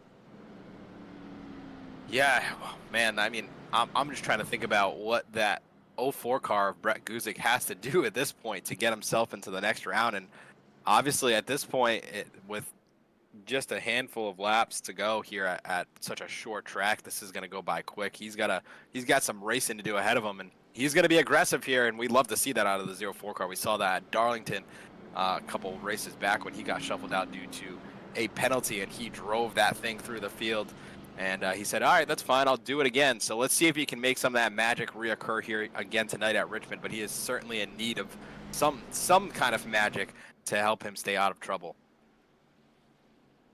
I think as far as next week, I know we've kind of alluded to it a few times. I think the guy is going to have to potentially fight with the rest of the season. You know, from this point to the championship, you're going to have to find a way to beat that 2-car 3 times. And boy, howdy, is he not an easy guy to do that with. I would love actually to see a stat of the number of times a driver in this series has beat the 2-car in race position 3 straight races. It's got to be rare, and I would even go so far as to say, Chris, potentially less than 5 times in series history has it ever happened. Yeah, I mean, I would be right there with you. And one thing that I just keep thinking about is a championship 4 without the battle of the 2-car and the 0-4 car of Brett Guzik. Those two have been inseparable in championship battles in the years past in the Bandit Racing League, and obviously we've had some other drivers sprinkled in there, like as of recently the 7-car Benjamin Lacey, who's looking like he's going to set himself up here again to transfer to that championship battle tonight. But nonetheless, I mean, I really can't think of that battle not taking place, and to think of a caliber of driver like Brett Guzik and potentially not transferring to that next round is just mind-blowing to me. But it's not over yet. He's got some racing to do, and I think that if there's someone that's capable of getting up there and mixing it up, it's certainly him. But like I said, he needs to get himself back into the top 5 before the end of this race, if not win this thing. And he's certainly able to do it, but cards are stacked against him up to this point. GFR on the top, 785 on the bottom. He's going to put the 15 car behind him. Will Nick Nickerson. It'll start on the high side. Here we go. Good start from the 2, good start from the 7, but the 15 going to benefit from that top side position. We'll try to attack the 7 car into turn 1 as the 85 going to go to his inside. Another little points battle here that you have to keep note of. 97 in the 1 car, side by side on this backstretch here. That is the bubble battle right now at this given point. So obviously this would pretty much make them almost dead even in points if we were to look at the points at this given point in the race. So certainly something to keep your eyes on if these guys finish pretty close to each other on track. But 2 car set and sail already on this run here. The 15 car has fully dealt with the 85, is now going on the attack on the 7 car. Really good pace showing its way through the 15, but a little bit too high for him in 4. Here comes the 85 car again, giving him some trouble in the 99 car. Don't forget about him, not a playoff driver. We're only running part-time this season, but he has been a threat all night, consistently working his way up. But yes, fastest lap of the race was just run there by the 2 car. Nickerson is trying to dial in, get this thing capped off pretty early. Just one thing I'm noticing is that a lot of drivers are just losing the nose of the race car at 3 and 4, and then they lose the nose in the middle of the corner, and then they're exiting, and the tail end of the car is all over the track. So I think that's them just reacting to having to slow down so much in 3 and 4, and then they're trying to get back to the throttle super hard, and that's where you see mistakes like we saw with Brett Guzik there, who pretty much had a solo spin. That was I think our second solo spin of the night, and almost in identical situations, and it's just one of those things where the pressure is mounting, and you know that the end of the race is rapidly approaching as we're closing in 100 laps to go here. I mean, 100 laps completed. But yeah, you're going to see these drivers starting to swing the rear ends of these cars out more and more every single lap, and they're going to be driving these cars in deeper and deeper every single time. 85 car really starting to creep up on the 15 car here as he looks to the inside, but no luck. Almost catches the quarter panel on him as we go on board here with the 15 of Christopher Hamilton, who, again, this means a lot to his 85 car down to the bottom. Never forget how much this race means for Christopher Hamilton, because he wants to put himself in that favorable position. Doesn't need a win, but wants to cement himself above the cutoff, and he won't do that by getting in a wreck here with the 85 car, but really, really good racing. Loving to see what we're seeing, but the 85 car is going to promote himself back up to 3rd, and still has time. No, he won't. Gets loose. 15 car back into 3rd place. Just like that, here comes the 99 car. He had the benefit of a little bit of a bump and run there with the 85, but he couldn't complete the pass. But here comes the 99 car. He's going to be under siege from this super fast 99 car, looking super slick. I think he's going to get it done here. He's going to drive it in deep. The 85 is going to hold his door. He's going to hold him down to the bottom of the track. Who can get the power down the best? Oh, man, the 85 just narrowly misses the wall on corner exit. This is where you make or break your lap here. You saw the 99, the nose got a little pushy there. Just couldn't get the power down in time. But man, I love the racing on this track right now. Everybody is just giving and taking here and there, and it's just a matter of who can put that full lap together. You see from this perspective from behind, or in front of Cody Welch's car, the 15 back right quarter panel damage a little bit there on the 15 of Christopher Hamilton. Doesn't seem to be affecting his pace too much, but best battle on track right now. 97 car putting it on the 8 car of Kevin Foster, trying to fight to be the closest guy underneath the playoff cutoff, and he's doing quite well here to find pace late in the race. Again, we've really seen that 97 car come alive, but at a certain point, I think tonight included, top fives, not going to be enough. Needs to find his way up there a little bit further and potentially get past a guy like the 15 of Christopher Hamilton. Yeah, you would certainly think so. I mean, obviously with the one car having a very solid run tonight here, running inside the top 10, that 97 car needs to get up there a little bit further, but he's had one heck of a drive up to this point. Qualified 15th, he's up to 7th position on the racetrack, and he's hounding that 8 car for 6th. And if he can just get a little bit further up, I like his chances going into next week. That 97 car has a lot of speed at Phoenix. I don't know if he has speed to necessarily win it, but obviously he's been super strong as of late, pretty much everywhere we've unloaded these race cars, and I like his chances to transfer. Just keeping our eyes on the 04 car, Brett Guzik, as we're very rapidly closing the conclusion of this race, up to 12th position. That's not going to quite do it. He's got to get a little bit more here. I'm sure he's hoping for a late race yellow. Watching potentially his chances at championship number 2 slipping away, but never forget, next week at Phoenix, he's got one more shot. Won't be an easy one, but he can always find a way. Talented guys find a way to make it count when the races matter most. So your top 5 here at this point, with about 20 laps to go in tonight's race. 2 car, then the 7 of Lacey, 15 of Hamilton going to be the podium at this current moment. Then Cody Welch just got demoted out of the podium into 4th, with Brandon Jackson making a part-time entry, rounding off your top 5 before Foster, Haggy, and Hart make up the next 3, with Sean Britt, tonight's race sponsor, in front of Paul Wilson as Jason Greenwell has gone off, looking wrong way around, further back. Will this be a yellow? Trying to get up to speed, still backwards, jumps to the pits. We stay green. I know a lot of drivers are probably hearing that, and they're, oh man, here's our chance. Two drivers that don't want to hear that is that 8 and the 97. They're pretty much going to be stuck out there to dry at that point, and this great potential finish that they have here inside the top 10 would pretty much go away. They want this thing to go green all the way to the end, but one driver that does need that, as we've just talked about, is that 04 car, Brett Guzik. He needs that yellow to put himself back in contention for his championship hopes. Another guy that doesn't want the yellow, Nick Nickerson. He doesn't want any more drama. He just wants this thing to end. He's taking a nice little Sunday drive here at Richmond Raceway, and he's making it look easy. I know that he qualified 2nd, but just another Nick Nickerson performance here tonight. Just nice casual stroll here tonight. No drama.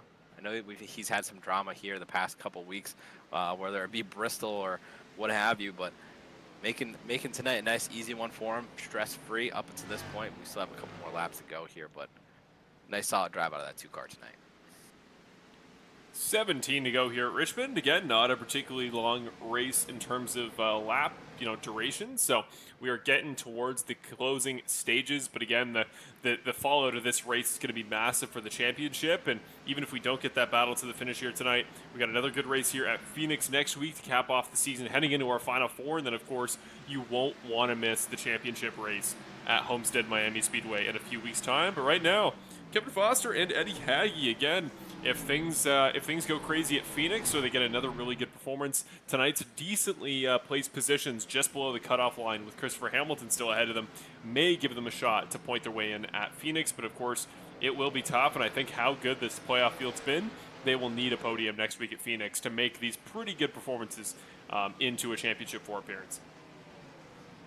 Yeah, and as we're coming to the conclusion of this one here, obviously, with this being my last race up in the broadcast booth, I will say, as humbly as possible, I've said this is probably one of the better broadcast duos that we've seen here on the iRacing service. And I've loved my time here at Full Send Racing Network, as we're going to see the 97 peek to the inside of the 8 car.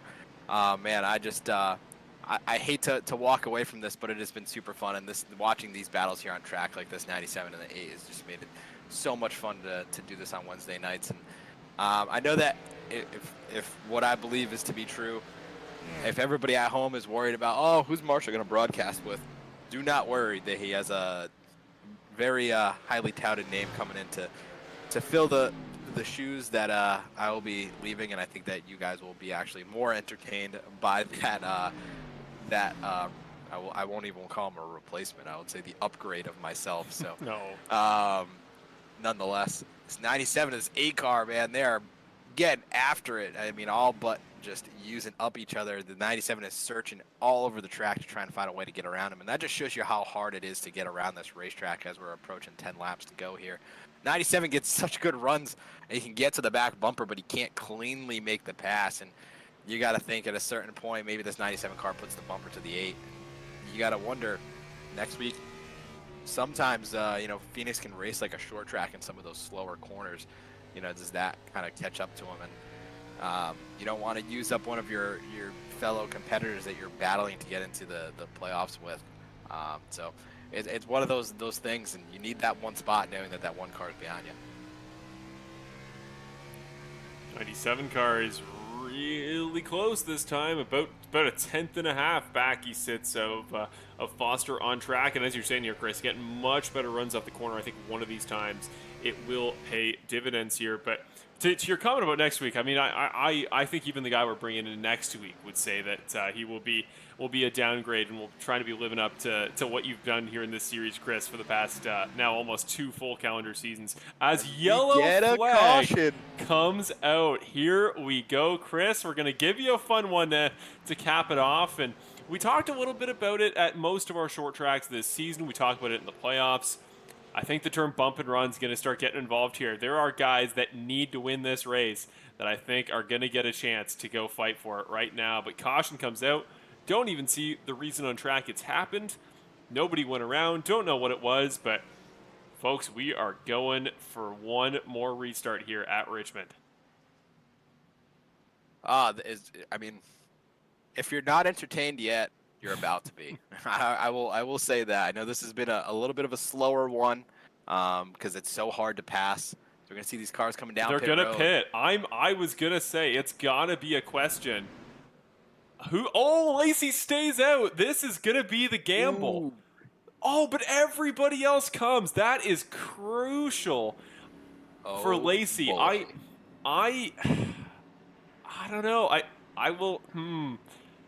Because this brings up an interesting question and a gamble that I'm glad Lacey's taking. That gamble being, do we get another full green flag lap here? And the reason I say that is because think about how close quarters it's going to be. Think of all the things guys have to fight for. Will we get another full green lap? I don't think it's a crazy question to ask because Hamilton going to beat Nick. Nick's still on pit road. He's taking 4. Yancey's by. That's going to be it. He's going to come out 6th. But the guys on 2 tires are going to take a risk. I don't think it's a bad risk. And 5 cars between Lacey and the first guy on 4 tires. Was that a genius decision, especially with Gibson going to share the front row with him here? Well, our longest green flag stint of the night has Lacey out there on the oldest tires on the track. You're talking about, are we going to make it around for another lap? Is he going to beat the caution is the question. I mean, he's a veteran driver. He certainly knows what he's doing. But, man, these guys are hungry, and they know the tire advantage that they do, in fact, have at this given point in the race. And they're going to use it if they can. And another thing I do want to keep my eyes on, as we have Connor Gibson at this current moment on my timing, is going to be lining up in second. The 8, 1, and 97 kind of flip-flopped around there. The 8 is still in the front of this battle, but the 1 has leapfrogged the 97. And you got to wonder what's going on with the tire situation with the 8 and the 97. Do they have 4 fresh tires on these cars at this point in the race, or did they just come in and get some fuel or what have you? I'm not sure. So that's something to keep your eye on. They could also get tangled up in a wreck here, but one of the biggest names that you have to keep your eye on here at this point is this 04 car, Brett Guzik. He is mired all the way back in the 14th position at this point in the race. I'm sorry, that'll correct to, I think, 12th or 13th position. It'll be 13th. So, yeah. What can he do here on this restart? You're assuming it's going to be chaos. Guys are going to be ducking out of line here on the initial restart and trying to get everything they can. And will that cause a wreck? Who will get involved in the wreck? 7 cars going to be taking the top here. So, oh man, I think that if I had to say something, and I'm just going to pretextually say this. Cautions do breed cautions. They do. They do indeed. Hopefully that is a commentator's jinx that it doesn't happen. But if I'm a betting man, we're going to see a yellow. So, yeah, Lacey Gibson on almost 50 lap old tires here. Then we got Hamilton Welch on 2 tires on row 2. Nickerson, the first guy on 4. Lakey, I have no idea, probably 2, I would think, seeing how quickly he moved up the order. Then Jackson, Foster, Hart, Haggy. Gotta think some combination of 2 and 4. Guzik with 4, all the way back in 13th. I don't mind this, Chris. 3 to go. It's going to be tough on the start, but Gibson's on old tires on the front row with them. I think Lacey's got a shot to pull off a bold strategy call to get Nick, and they had to try something. Don't forget, though, 85 looking for that first win. To win it out of nowhere would be very Cody Welch of him. And the 15 car, Hamilton, think of how much this would mean for not just his career, but his playoffs. Ladies and gentlemen, 3 to go here at Richmond. The Virginia Lovers 125. Things get interesting. Start wasn't incredible for Nick. In fact, if anything, he is going backwards. Look at Nick. He's dropping almost out of the top 10 as the 85 car going after his teammate, but can we stay green into 3? Oh, man, if the 85 car is going to make that bumper Jackson's work around. for him. We're around. Caution. Will it come out in time? It will. We will go to a green-white checkered. This is not over, folks. It was close. And if anything, I kind of feel like a green flag there gives the 85 the win. What are your thoughts, Chris? I think he was about to send his teammate to the Shadow Realm, and it wasn't going to think twice about it. I think you are certainly right with that 15 car coming in there super hot. That 85 car was going to pump that 7 car. I'm telling you that right now. He did not care about his points position. He said, it's my time to go and win this thing. He's going to have to give him another shot, but this time, presumably, he's going to have to do it from the bottom, and he's going to have to get a good restart. One car that's going to be in benefit of this whole situation is that 15 car. You would think that he would be able to leapfrog that 85, and 85 is going to have his work cut out for him, but one guy that benefited from all that madness there, Brett Guzik, sitting in P9 at the moment. So he's giving himself a shot. We don't know. We have two sets of green-white checkers here. This will be our first attempt. We will have a second attempt if need be. So you never know here at the Bandit Racing League. But yeah, Nick Nickerson, that just kind of everything went up in flames. We were just talking about how this looked like such an easy night for him here tonight. And another driver that is in a unfavorable position. One car, Ricky Hart Jr., currently scored 18th on track. That is not where he needed to be. He was in that points battle. You would surely think that Eddie Haggy, currently sitting in the 6th position, is going to have that bubble transfer spot over that one car of Ricky Hart. But man, wow, how quickly things can change here.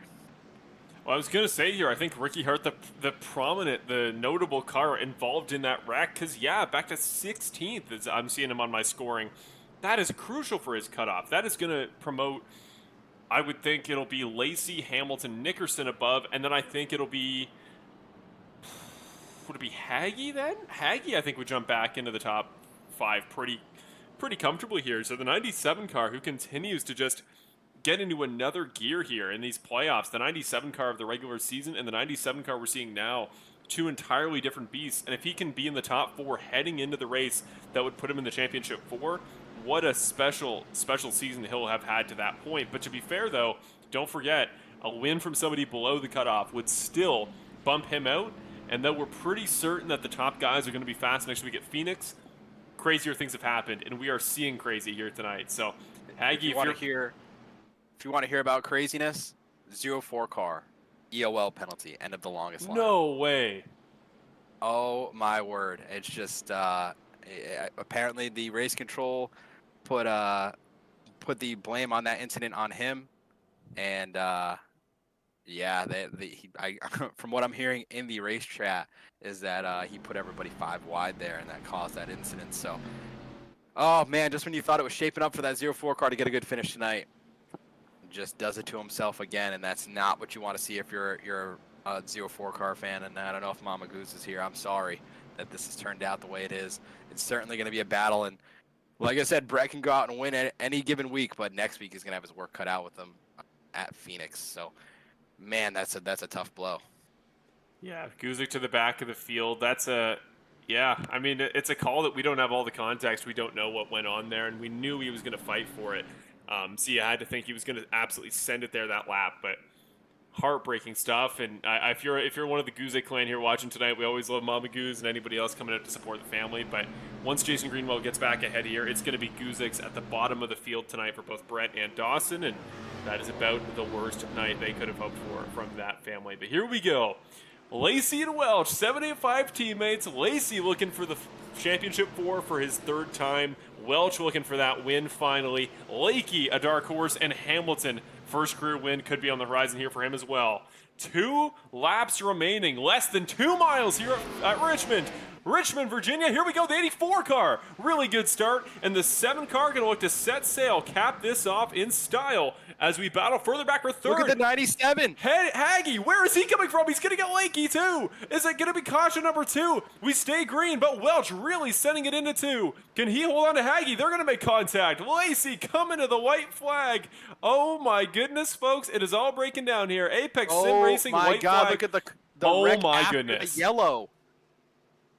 We get another yellow as we stay in the just barely within the window of time to get our green-white checkered. As Welch involved, his night is once again going to be over. I saw a comment earlier about how Brett Guzik is having the luck Cody Welch had last season. I think Cody Welch is having the luck Cody Welch had last season because he, David Lakey, and Nick Nickerson all involved in this wreck that is going to just once again put this race on its head as, the 85 car going to be the principal reason for that. And I think he just barely wrecks early enough off a 3 that it gives time for one more restart. But also further back, Ricky Hart got another wreck. So there's 2 crashes. I almost wonder if that's the one that sent us to yellow initially. But the 1 car, the 51 was already wrecking in front of him. The 1 car gets collected by the 31. Jackson almost goes around. I mean, this thing is just breaking down here, Chris. And now the order, importantly, because you did mention the pace he had there, Eddie Haggy will start on the front row alongside Benjamin Lacey. And now the GFR teammates of Hamilton and Foster will be row number 2 here. Lakey, Wilson, 5 and 6, and Nickerson still somehow not getting pace on these restarts. He'll be in 7th position. I mean, are you not entertained? This is absolutely insanity. We thought that this was going to be something completely different. We thought this was an easy shoe-in Nick Nickerson win, and here we go. Benjamin Lacey on the oldest tires in the field right now, leading this thing. And I mean, you have Eddie Haggy presumably on some weird kind of tire strategy in 2nd position. 85 car was, if that first green-white checker didn't come out, the 85 car was going to win this race. I'm telling you that right now. Yeah. And just everything. Brett Guzik parked his car out of frustration of that previous EOL penalty. I mean, I'm going to say that he probably shouldn't have done that because he could have just gained a whole bunch of positions. Cody Welch just parked the car. He's done for the night. Now Brett Guzik is going to be scored on 19th position, so he is in 100% win in next week. So, man, this is absolutely insane what we are seeing here tonight, and I didn't expect this tonight. But one thing you have to keep in mind as we're getting ready to go green here for the final time at Richmond Raceway is that this is the final attempt of the green-white checkered. The next flag will end the race, whether it is a yellow flag or a white flag or a checkered flag. That will end the race. Similar to how we started the season at Daytona, this is how we will end the season here tonight. So if your elbows weren't up before, they're up now. So you're using up everybody here, especially if you're the likes of that 97 car, this 8 car that knows you need these points. If you're the 15, just take this thing home easy. You have a nice finish in front of you. So, yeah, man, this is turning into something crazy. I think an important thing to mention as well with that format is theoretically you run right into the back of the guy in front of you, you bump the leader out of the way for the finish. Not only are you the new leader and you're leading the race, but the race is over and you win. This essentially serves as a bump and run winner's free ticket here. And the 15 car, if he wants to be that guy, or the 8 car of Kevin Foster, who's had a lot of pace on these restarts, who's also on that weird strategy Haggy's on, 8 car could finally get his first win in a couple of over 50 races and punch his way into the final 4 and do it immediately. This is going to be crucial. Can Lacey bring it home on, again, you said it, 40 plus lap old tires, 50 plus lap old now, or will it be one of these hungry guys behind him? I don't even know how to process it. 2 laps, less than 2 miles, no more flags in this race but the checkered. We are green. Haggy gets loose. 15 car immediately going to take over. And can those old tires carry Lacey home? Because these guys behind him are going to be flying here. Oh my goodness, the chaos already breaking down behind. There's the wreck. Race over. Benjamin Lacey calls it to perfection, stays out. We questioned it there for a bit, but as we come to the Apex Sim Racing white flag, Lacey, Foster, Hamilton going to be your podium. He's done it, folks, for the 3rd time in his career. Benjamin Lacey is going to the round of 4. Certainly not how I wanted that one to end. I want to see the yellow come out and more of a battle for the win there, but wow, you got to give props or credit as credit is due. 7 car on the oldest tires on the track, does it, steals it. I mean, we've all talked about it. He is probably one of the best when it comes to conserving tire here in the Bandit Racing League, and he does it again, and he did it with the most amount of pressure possible. We thought that move was pretty much his race being over when he stayed out, and he made it work for him. And that's the kind of experience and prowess you need to go out and win a championship. So Benjamin Lacey gets it done here tonight in probably one of the most veteran ways possible, saying I'm betting on myself with these older tires. Yeah, that is truly what you got to do. Is if you have your strategy in mind, your gut's telling you something, you got to stick to it. And Lacey's always been good with strategy. He does it again tonight, and Benjamin Lacey will be your race winner here at Richmond. What a moment! What an incredible piece of racing that was. Really, the entire end. Because even when Nick was the guy that was looking dominant, there was always really, really good pace there from our good pal, Mr. Benjamin Lacey. So this one must feel good. You're going to see him here pull off maybe some donuts. We'll see what the plan is. But most importantly for Benjamin, this one will put him in the round of 4. Officially something that was already looking pretty favorable, but that will officially lock up that playoff position heading into the next round. Here we go. He's got Sean Britt coming to congratulate him, tonight's race sponsor, and the Virginia Lovers 125. And again, that tribute to his grandfather. Really awesome stuff there. Thank you, Sean, for everything you've done for the series, for your win last week. Congratulations. And here we go. Big victory burnouts for your race winner tonight, Mr. Benjamin Lacey.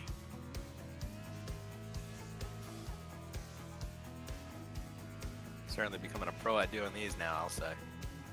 Yes, sir. I think this will be win number 4 on the season, and a year that has followed up last season's campaign with equal 4 wins. Really, really well. He's become one of the premier drivers in the series, if not the guy that you think of after you think of Nick Nickerson. I think he is that number 2 guy in that elite tier, and tonight he proved exactly why.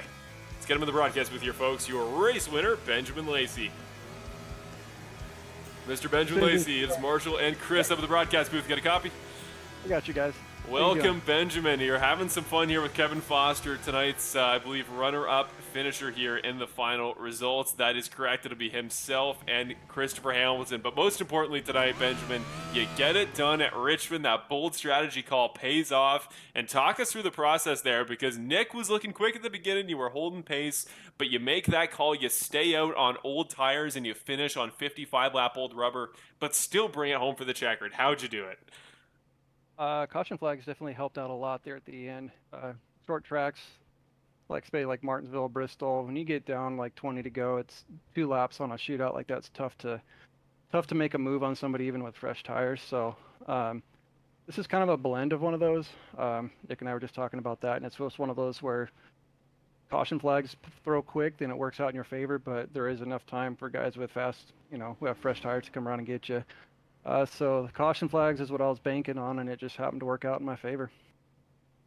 And I mean, aside from that, you showed really good pace early on too. We don't just act like this is a race of circumstance. I mean, you and Nick were the class of the field there early, but it looked like there was always just that little bit of pace there that he was holding, or those little bits of circumstance were going wrong. Did you kind of see it that way? Did you feel like it was going to be his kind of race to lose, or do you feel like you were starting to pick things up and maybe that pace was coming in towards the end? It was one of those ones where at the beginning of the race it was kind of flip-flopped in my opinion, because I had the clean air, and Nick was able to keep pace, but he could never really seem to close that gap in on me, and then I was kind of able to kind of pull up a little bit more. And then that caution flag came out, and then on that restart, Nick was able to get around me, and then it was just a flip flop of that. So I was never able to really get back up into position to make a move on him. So from the get go, I kind of knew it was Nick and I were going to be probably battling out for a lot of it. And it's just a matter of when Brett was going to get up and make his moves too. And I think some unfortunate things happened for him, but yeah, it was a lot of fun to battle back and forth and try different things to make time up or make a move on Nick. And again, in the end, you get the best result you could have possibly hoped for here, and now you do it as a guy in the championship 4. Your win will officially lock you in. You were already, we checked on lap 38, you were 22 points above the cutoff, so things have been comfortable for you kind of all over the round of 8 here. But you're officially in, you're going to race for a championship at Homestead, and as far as that track goes, and as far as the drivers you got to beat, including Nick Nickerson, where are you with 2 weeks to go? How much practice do you think is going to have to go into Homestead for you to be really confident you can take home that first career title? I don't know. Homestead's one I feel like I do okay at. I wouldn't say I'm, to name drop, I'm a Brandon Jackson. Obviously we know he's gonna be fast there. I think some of the fact I heard him saying he'd won like the last 3 or 4, something like that there. Yeah. So hopefully we can dethrone that and take away a championship too. But it's gonna be a tough battle because all the guys are gonna be in the final 4. It's gonna be competition that's pretty fierce. Well, we know you're ready for it, and tonight, Benjamin, you certainly dealt with your adversity. I'm sure that one had you sweating quite a bit, and I'm sure the final will be equally as much. But if you can deal with it as the same way you did tonight, you could potentially find yourself as the Season 11 champion, and you're the champion tonight here at Richmond. Incredible drive, and you know what to do here in the broadcast booth. If you got any friends, family you want to shout out, or anything you want to mention sponsor-wise, or if you want to say something to our own main man, Chris Ferreira, making his last appearance up here in the broadcast booth. Whatever you want to talk about, now's your time. Yeah, Film in the Wild, youtube.com/Film in the Wild. As always, guys, appreciate your support there and here in the Bandit Racing League. So thank you to everyone who watches there. And, we got Geezer Authentics, Apex Sim Racing, Sim Racer Hub, Butt Kicker, all of our sponsors. We appreciate it. And I just want to say a shout out to my fiance, Raina. Appreciate you letting me nerd out for a night or two in the week. And Full Send Racing Network, it's a tough night because Chris, you are such a good person and a great broadcaster. You and Marshall do such great work, and it's been a pleasure to win this race because you called it last week, I believe. Hopefully we could talk to you here. So super glad and honored to be able to talk to you here in the booth on this one. So appreciate everything that you've done, man, and it won't be forgotten. Appreciate you guys.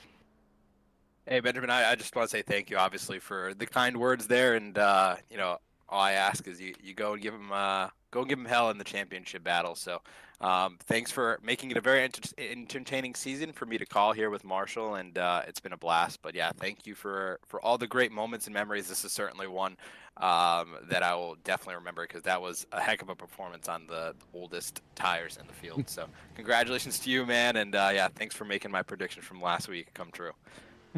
Glad I could too. Appreciate you, man. Amazing. Thank you, Benjamin. Have a great rest of your round of 8, I should say, next week at Phoenix, and we will see you racing for a title once again at Homestead in a few weeks. There we are. With that, that'll cap off your second interview your first interview of the night here, I should say, with your race winner, Mr. Benjamin Lacey. Congratulations. 4 on the season, ties his record from last year, and he will go for his first title on his 3rd attempt. He's come so close in the past, including, I believe, runner-up last year, but he will finally get his shot to go for that championship once again in a few weeks' time, and he does it without having to worry about next week, about, the sky falling and somehow finding his way out of the top 3. But with that being said, we're going to take you in. I will interview our next driver here, a guy finishing 2nd tonight in a race that was, but I think pretty much everything short of the best possible outcome considering the way it started. Kevin Foster only picked up positions, and that's why he is tonight's runner-up finisher here. Let's get Mr. Kevin Foster in the booth here for our interview with your runner-up here at Richmond.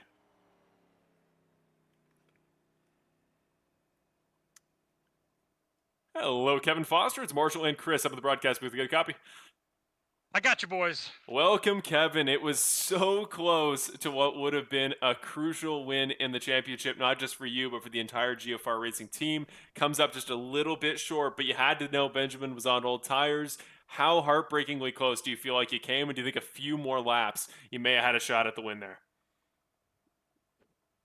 Well, had the caution not come out, who knows? I was thinking, maybe Ross Chastain in the turn 3.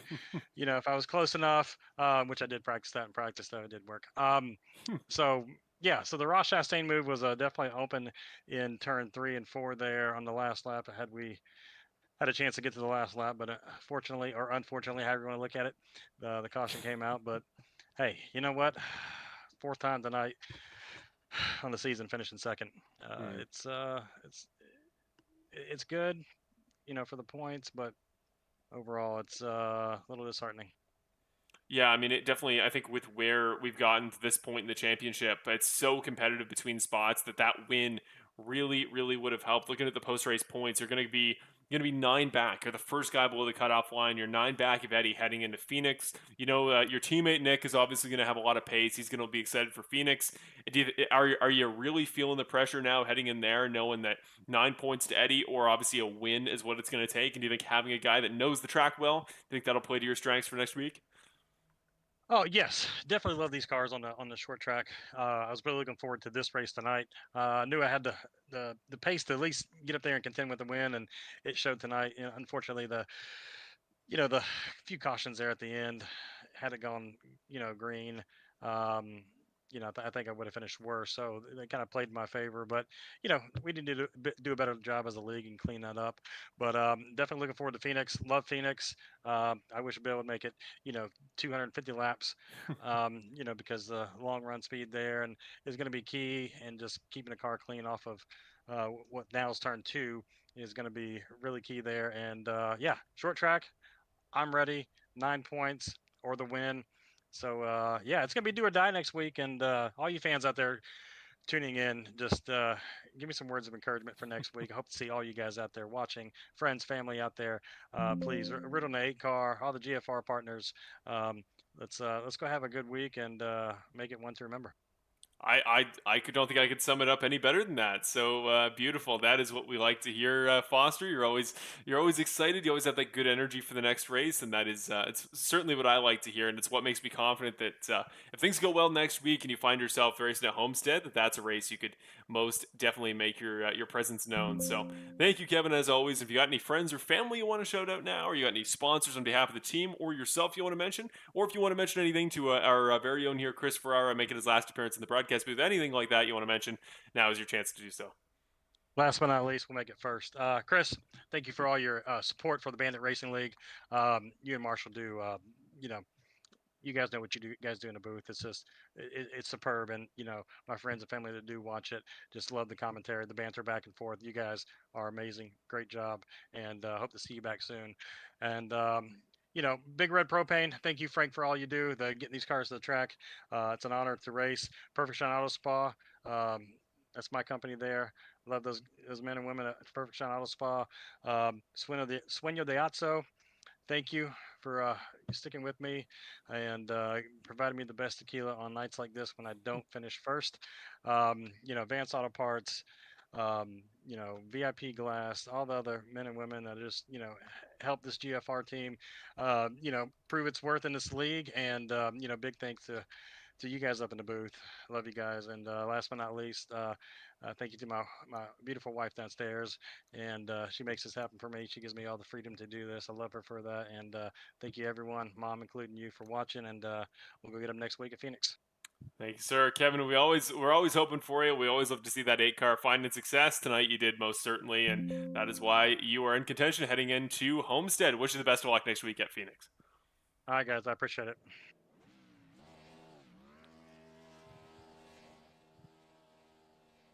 There we go. He's going to roll away. Kevin Foster going to go and do some celebrating. You got to think here after, again, not the win, but about as close as you can get. Really, really good performance here at Richmond, and that is why he is your runner-up. But finally, we're going to go to Christopher Hamilton here, driver of the number 15 car. Will finish third here tonight in his second to last race before the playoff 4, a race that he may be in as he does sit above the cutoff line. We'll see if he's available here on Skype. He still is. He's still here hanging around. And if we're all ready here, Chris, we may throw you down in here for the final interview of your time here with the Bandit Racing League. And my goodness, again, what a journey it's been. It is genuinely it's genuinely disheartening in this moment that this is going to be it. It's kind of sinking in for me that my number 2, my whatever you want to call you, I don't think Robin and Batman is fitting enough, because again, you really did add so much to this series that I couldn't, and it's why you are. As far as I'm aware, I believe you've become the second longest tenured broadcaster of this series, behind, of course, yours truly. But it's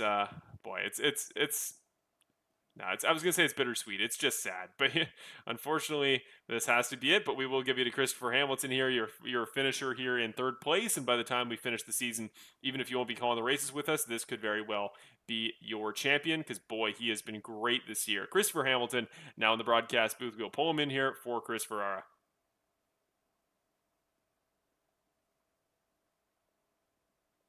Hey, Chris, it's Chris and Marshall up in the booth. You got a copy? Yeah, I got you. Hey, man, so I just want to, talk about your night tonight. You had a really solid piece tonight. You were up in the top 5, up in the top 3 for most of the night, and it got a little crazy there at the end. Just talk me through how you navigated that chaos. Well, just tried to stay out of trouble as usual, but I kept getting stuck on the bottom. There was absolutely nothing on the bottom for new tires, old tires, nothing. So, and I kept getting stuck down there. So, it was really hindered my chances. Had to get around a couple of cars in front of me on less rubber than me, but in the back of my mind on that last restart, I was like, whatever they do in front of me, I'm doing different. I got to do something different, and 2 tires was always going to be what I whipped for, because if I did 4, then Nick would have been in front of me. So hats off to Benjamin for holding all of us off. I didn't get enough time to get up there, but yeah, we'll just take what we can and head on to Phoenix. So speaking about heading into Phoenix, we haven't got the official points updated yet, so we're working on that. But I would presume, based on our live scoring that we were having there, that you're in a pretty favorable position going into Phoenix. So what's kind of the mentality into that? Are you going to go out there and try to snag the win to solidify that and take the stress off? Or are you just going to try and get it like a nice top 5 and take it home nice and clean, and then start focusing on Homestead? Finish ahead of the other playoff guys. Easy.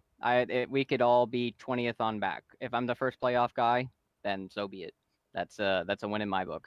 If I end up winning my home race, then sure. I've never really been fond of Phoenix, hilariously enough, even though I'm 30 minutes away from the racetrack. But yeah, we'll just go on, do as we normally do, take it one race at a time, and worry about finishing up ahead of guys with the orange spoilers.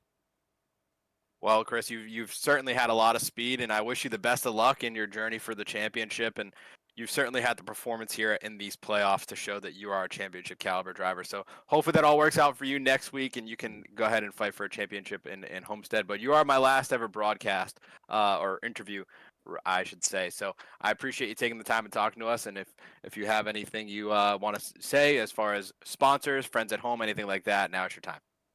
First off, huge shout out to Bill for coming on board and allowing me to run the Geezer Authentics. If any of the racers, whether it be 785, GFR, Young Guns, BC Simsport, any of them, there's plenty of merch out there for any and all of us.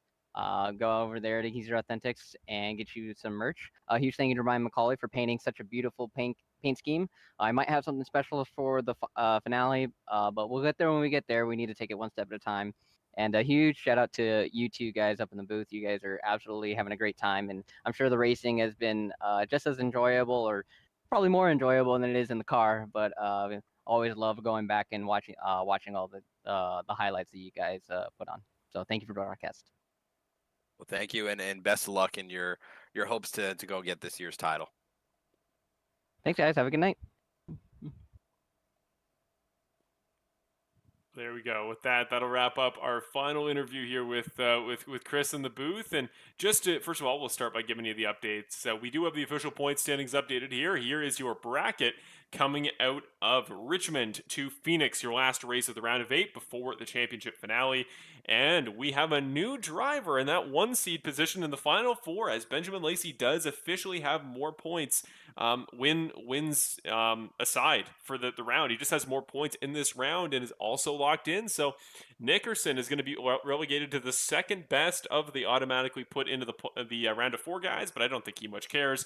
So Lacey, Nickerson, the 2 guys locked into your final 4. Still, we have Hamilton and Hagee fighting with Hart and Foster, going to be the main 4 guys who can make it on points. Although, again, Kevin Foster 14 points back. A good finish tonight, but enough little drops below the guy ahead of you is enough to make that gap as big as it is. So the 2 GFR guys going to fight with their very own teammate Hamilton and Hagee. You see on screen the gaps there, and Guzik back 37 points is going to have a large gap to overcome, as well as Mark Allen Bivens, who is officially out of the playoffs, missing tonight's race and will be ineligible to make the playoffs, even with a win at Phoenix. So there you go. There are your final drivers in the round of 8. Really 6 and 7 potentially spots.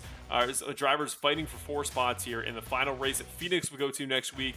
Brett Guzik is going to be the main question mark there. Can he win? Can he overcome a guy that I think we're all anticipating could be in a very favorable spot to win, like the number 2 car, or potentially even a guy like Christopher Hamilton. So we'll see who comes out on top, but this brings us to another important part of our broadcast, another little segment here, because we got some stuff to talk about. We got some stuff to go over here about the series as a whole, and as well as maybe some of the people that have been here for us along the way. This is going to bring in, where is he? Let's grab him here alongside me up here in the broadcast booth. It is Mr. Bill Harkins. We'll pull him in here. Hello, Bill. It is Marshall and Chris up here in the broadcast booth. Get a copy? Yeah, I got a copy, guys. Welcome, Bill. It's not a 4th place tonight. We're not continuing with the first 3 interviews, but we are going to bring you in tonight. Always an important part of the series, and it's always something important and exciting when you're in here. I like to think the fans get excited to see the driver, the number 12, on their screens. But Bill, tonight we got a little bit to talk about, and I hope it is all favorable. But we will throw it to you here, Bill. This is your time as always deserved in the broadcast, and whatever you got for us. Well, obviously, we know Chris is departing, and it's difficult for me to say goodbye to him for now. Chris has really stepped up, done everything, picked up social media when we were kind of punched into the corner with the situation that was happening, and really launched us kind of into a little new orbit of our own, What an awesome job he's done. Chris, thank you very much, man. If I start crying here, somebody could get me a damn tissue, But it's tough to see you go, but I get it, Man, what you've done for us, I thank you, man, from the bottom of my heart, 100%. Well, yeah, thanks, man.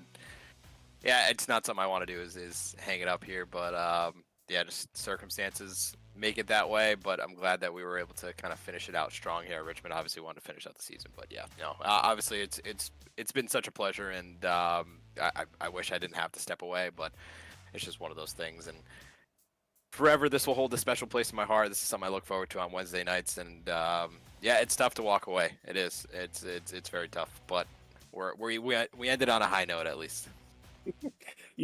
I was upset at myself at the beginning of the race because I thought, as we were getting ready to go green, I thought, you bonehead, why didn't you go run the 13 tonight and run a tribute scheme for him? So, unfortunately, I don't have the magic fingers to click and say, bink, we're going back and throwing a paint scheme on you, or else I would have. So, I wish I had that opportunity to run that for you tonight. Well, hopefully I get to run the 13 here in the future in the Bandit Racing League, whatever capacity we got going here at the Bandit Racing League. So yeah, hopefully I can get back in the car with you guys, and you guys can see me out on track, either the fans and viewers at home. That'd be fun to get back out on track with the boys every once in a while. So we'll see what happens, but yeah, hopefully that 13 car can make its resurgence onto the track and maybe not be the butt of some yellow flags. Yeah, we'll have a couple announcements next week to put out there in regards to the state of the league and what we're going to be doing, and in regards to our championship stuff. So we'll be getting that announcement out there. And Chris, this door is never shut for you, no matter what, unless you want to come over and punch me in the forehead. But then I'd probably just laugh. So this door's never closed for you. You're always welcome here. Best of luck, man. Yeah, absolutely. Thanks, Bill. Thanks for the opportunity, obviously, to let me come in the league first of all, and then obviously let this dynamic duo come in, and obviously thank Marshall for allowing me to come into his booth and make this this experience happen for everybody involved. So yeah, thank you for everything. And as much as it probably pains you to leave, it's paining me to leave. And yeah, this has just been so much fun, and I hate to step away, but it's just one of those things. All right. Awesome. Well, Bill, we will talk to you. Myself and our guest for next week, we'll talk to you in related to those future announcements in 1 week's time. But thank you for taking the time with us to come up. And yeah, I feel like the three of us have that special connection here for everything we've kind of been involved with in the league. And it's going to be heartbreaking to lose one of you. So thank you, Bill. We'll talk to you next week, and we'll keep up with you going forward. 10-4. Thank you. Beautiful. There we go with Bill Harkins. We'll cap off his interview for tonight, just giving us a bit of a goodbye, because of course he has as big of a role as anybody in the series, same as Chris, and it's awesome to get to hear from a guy that has worked with you, Chris, for I'm sure a very long time. Very quickly here, we're just going to go through our final sponsors here before we sign off. And of course, iRacing, the sim that allows us to put this whole thing on the Bandit Racing League, Apex Sim Racing, as well as Moza Racing, two awesome places for custom sim racing equipment to help make your sim anything you want it to be, from wheels, button boxes, anything like that. Premier products, go check them out at either Apex Sim Racing or Moza Racing. Links in the description below the stream. Perfect Shot Auto Spa, we thank on behalf of GFR Racing. Track Hamster Gourmets is your place for all things custom track cameras. Just remember to get their licensing for use in broadcast capacity as we do. EvanWaldMedia.com is always posting fun documentary stuff to his channel. He is the backbone of the graphics here in this series, has joined us in the past on commentary, former broadcaster here in the BRL, and we may potentially hear from him in the future. No spoilers, but we got Evan Wall going to join us for the last two races. There's your spoiler. Evan Wall Media will be joining us in the broadcast booth for the last two races of the year to bring it full circle. The guy that got started with us 4 whole seasons ago will sign off the season 11 with us here in the last 2 races at Phoenix and Homestead. Finally, Geezer Authentics, your place for custom Bandit Racing League merchandise to fit all sizes and colors. Go check out geezerauthentics.com, get custom driver merch for individual racers or for the series branding as a whole. geezerauthentics.com, and remember, those go back into the league, all those purchases, but we will make more announcements about how that works out next week at Phoenix as we get to the end of the year. SimRacerHub.com, finally, is our place for everything to do with points in this series. That being said, that will bring us to about the close. But here we go. I just want to say, I got to say my part, because Chris, you've really filled this role in a way that, aside from just being important to the series and being appreciated by the fans at home, by all the drivers who watch here each and every race, but more than anything, I mean, you have brought me a level of peace of mind with these broadcasts and a level of enjoyment week to week that I've never had, not just in this series, but in any of my broadcast efforts. Getting to sign in with you each and every week, get the little detail, get the run through, to have a better system that I think we have than anybody I've ever worked with in any capacity for broadcasting. But just your love and passion for this series and just generally, that confidence you give me that each week I can prepare for these Wednesdays, knowing I got the best voice alongside me, making my job easier, making your job easier, and that dynamic, some of those fun moments we had, they're just, I can't even put into words how much fun a lot of these races have been. Got to be coming up on, I think, 45 total we've done together here in the booth, and just heartbreaking to think this is the end, and to think that a new era, or a new, whatever the Bandit Racing League is going to become in the future, to see that you and I may not be in the booth together once again is heartbreaking. So I sincerely, from the bottom of my heart, thank you for everything you provide to not just the series, but to me as a producer and as somebody who hosts a broadcast on YouTube every week. You've done so much for me in making life so much better when it comes to everything I do here. So I thank you, and as I think I always like to say with things like this, it's not a goodbye. It's just we'll see you later, and in whatever capacity we see the 13 car on the racetrack in the future. Hopefully the 95 car from that one-off entry that time you and Evan called things at Watkins. hopefully, in whatever capacity it'll be, we share the racetrack in the future, and maybe just maybe we'll share the commentators booth again one day. Yeah, obviously, it's kind of setting in now. It's not the way I wanted it to go, but it is what it is, right? But yeah, Marshall, again, I said it already. Thank you for allowing me to come into your booth and share this experience with you. It's been so much fun, and I hope the viewers at home have certainly enjoyed the presence that we've kind of made in the broadcast booth here together. And it's just been such a ride, and so many memories have been made. And certainly there are many more to come in the future in a different capacity, but it has been an absolute blast to be up here with you every single week, and you know, my Wednesday nights won't be the same now, but nonetheless, Marshall, thank you for the opportunity. It really means a lot. This was so much fun, and yeah, I'm kind of struggling to find the words now, but I will end it with this. It's kind of funny that Benjamin Lacey won tonight. We both came into the league at the same time, and I remember there was at one point at Auto Club, me and him went for a win together, and we ended up getting tangled up. And I think Benjamin finished on the podium, and I ended up like at the end of the back. But nonetheless, I think it was very fitting that he won tonight. And yeah, I was gonna leave a little Easter egg for the fans. Say, you know, hopefully no one gets turned next week, because you don't want to hear someone saying he turned him. But nonetheless, Evan filling in is probably the best case scenario. Brings everything full circle, and yeah, that's, like I said, probably an upgrade to me. So nonetheless, hope the viewers at home enjoyed the ride that we had. It's bittersweet to sign off one final time, but yeah, what a great season it's been. Best of luck to the rest of the competitors the rest of the way.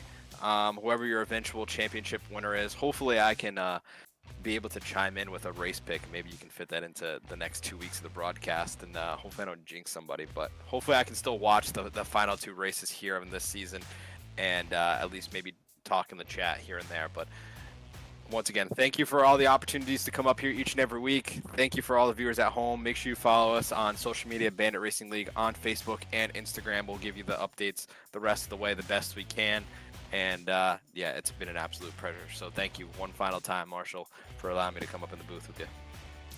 Well, I'm not going to draw things out too much longer than that. That was about as well put as we can have. And Chris, only fitting that we give you pretty much the official send-off here tonight. So yeah, check out our social medias as always. Hopefully we see you in some capacity next week, Chris. And remember, folks, 2 more races to go next 2 weeks. Phoenix next week to declare our final 4 for Bandit Racing League Season 11 finale. And with that, we will cap off tonight's Virginia Lovers 125. Thank you once again to Sean Britt for sponsoring tonight's race and for his tribute to his grandfather. Really cool stuff, really great. We could talk to him before the race, and hopefully the tribute was appreciated. Until next time, for myself and for the final time for Chris Ferreira, I am Marshall Crocker Jr. signing off for FSRN on BRL for the Bandit Racing League. Well, we will see you in a week's time, folks. And for one final time, have a great rest of your night with Chris Ferreira, and Evan and I will see you next week.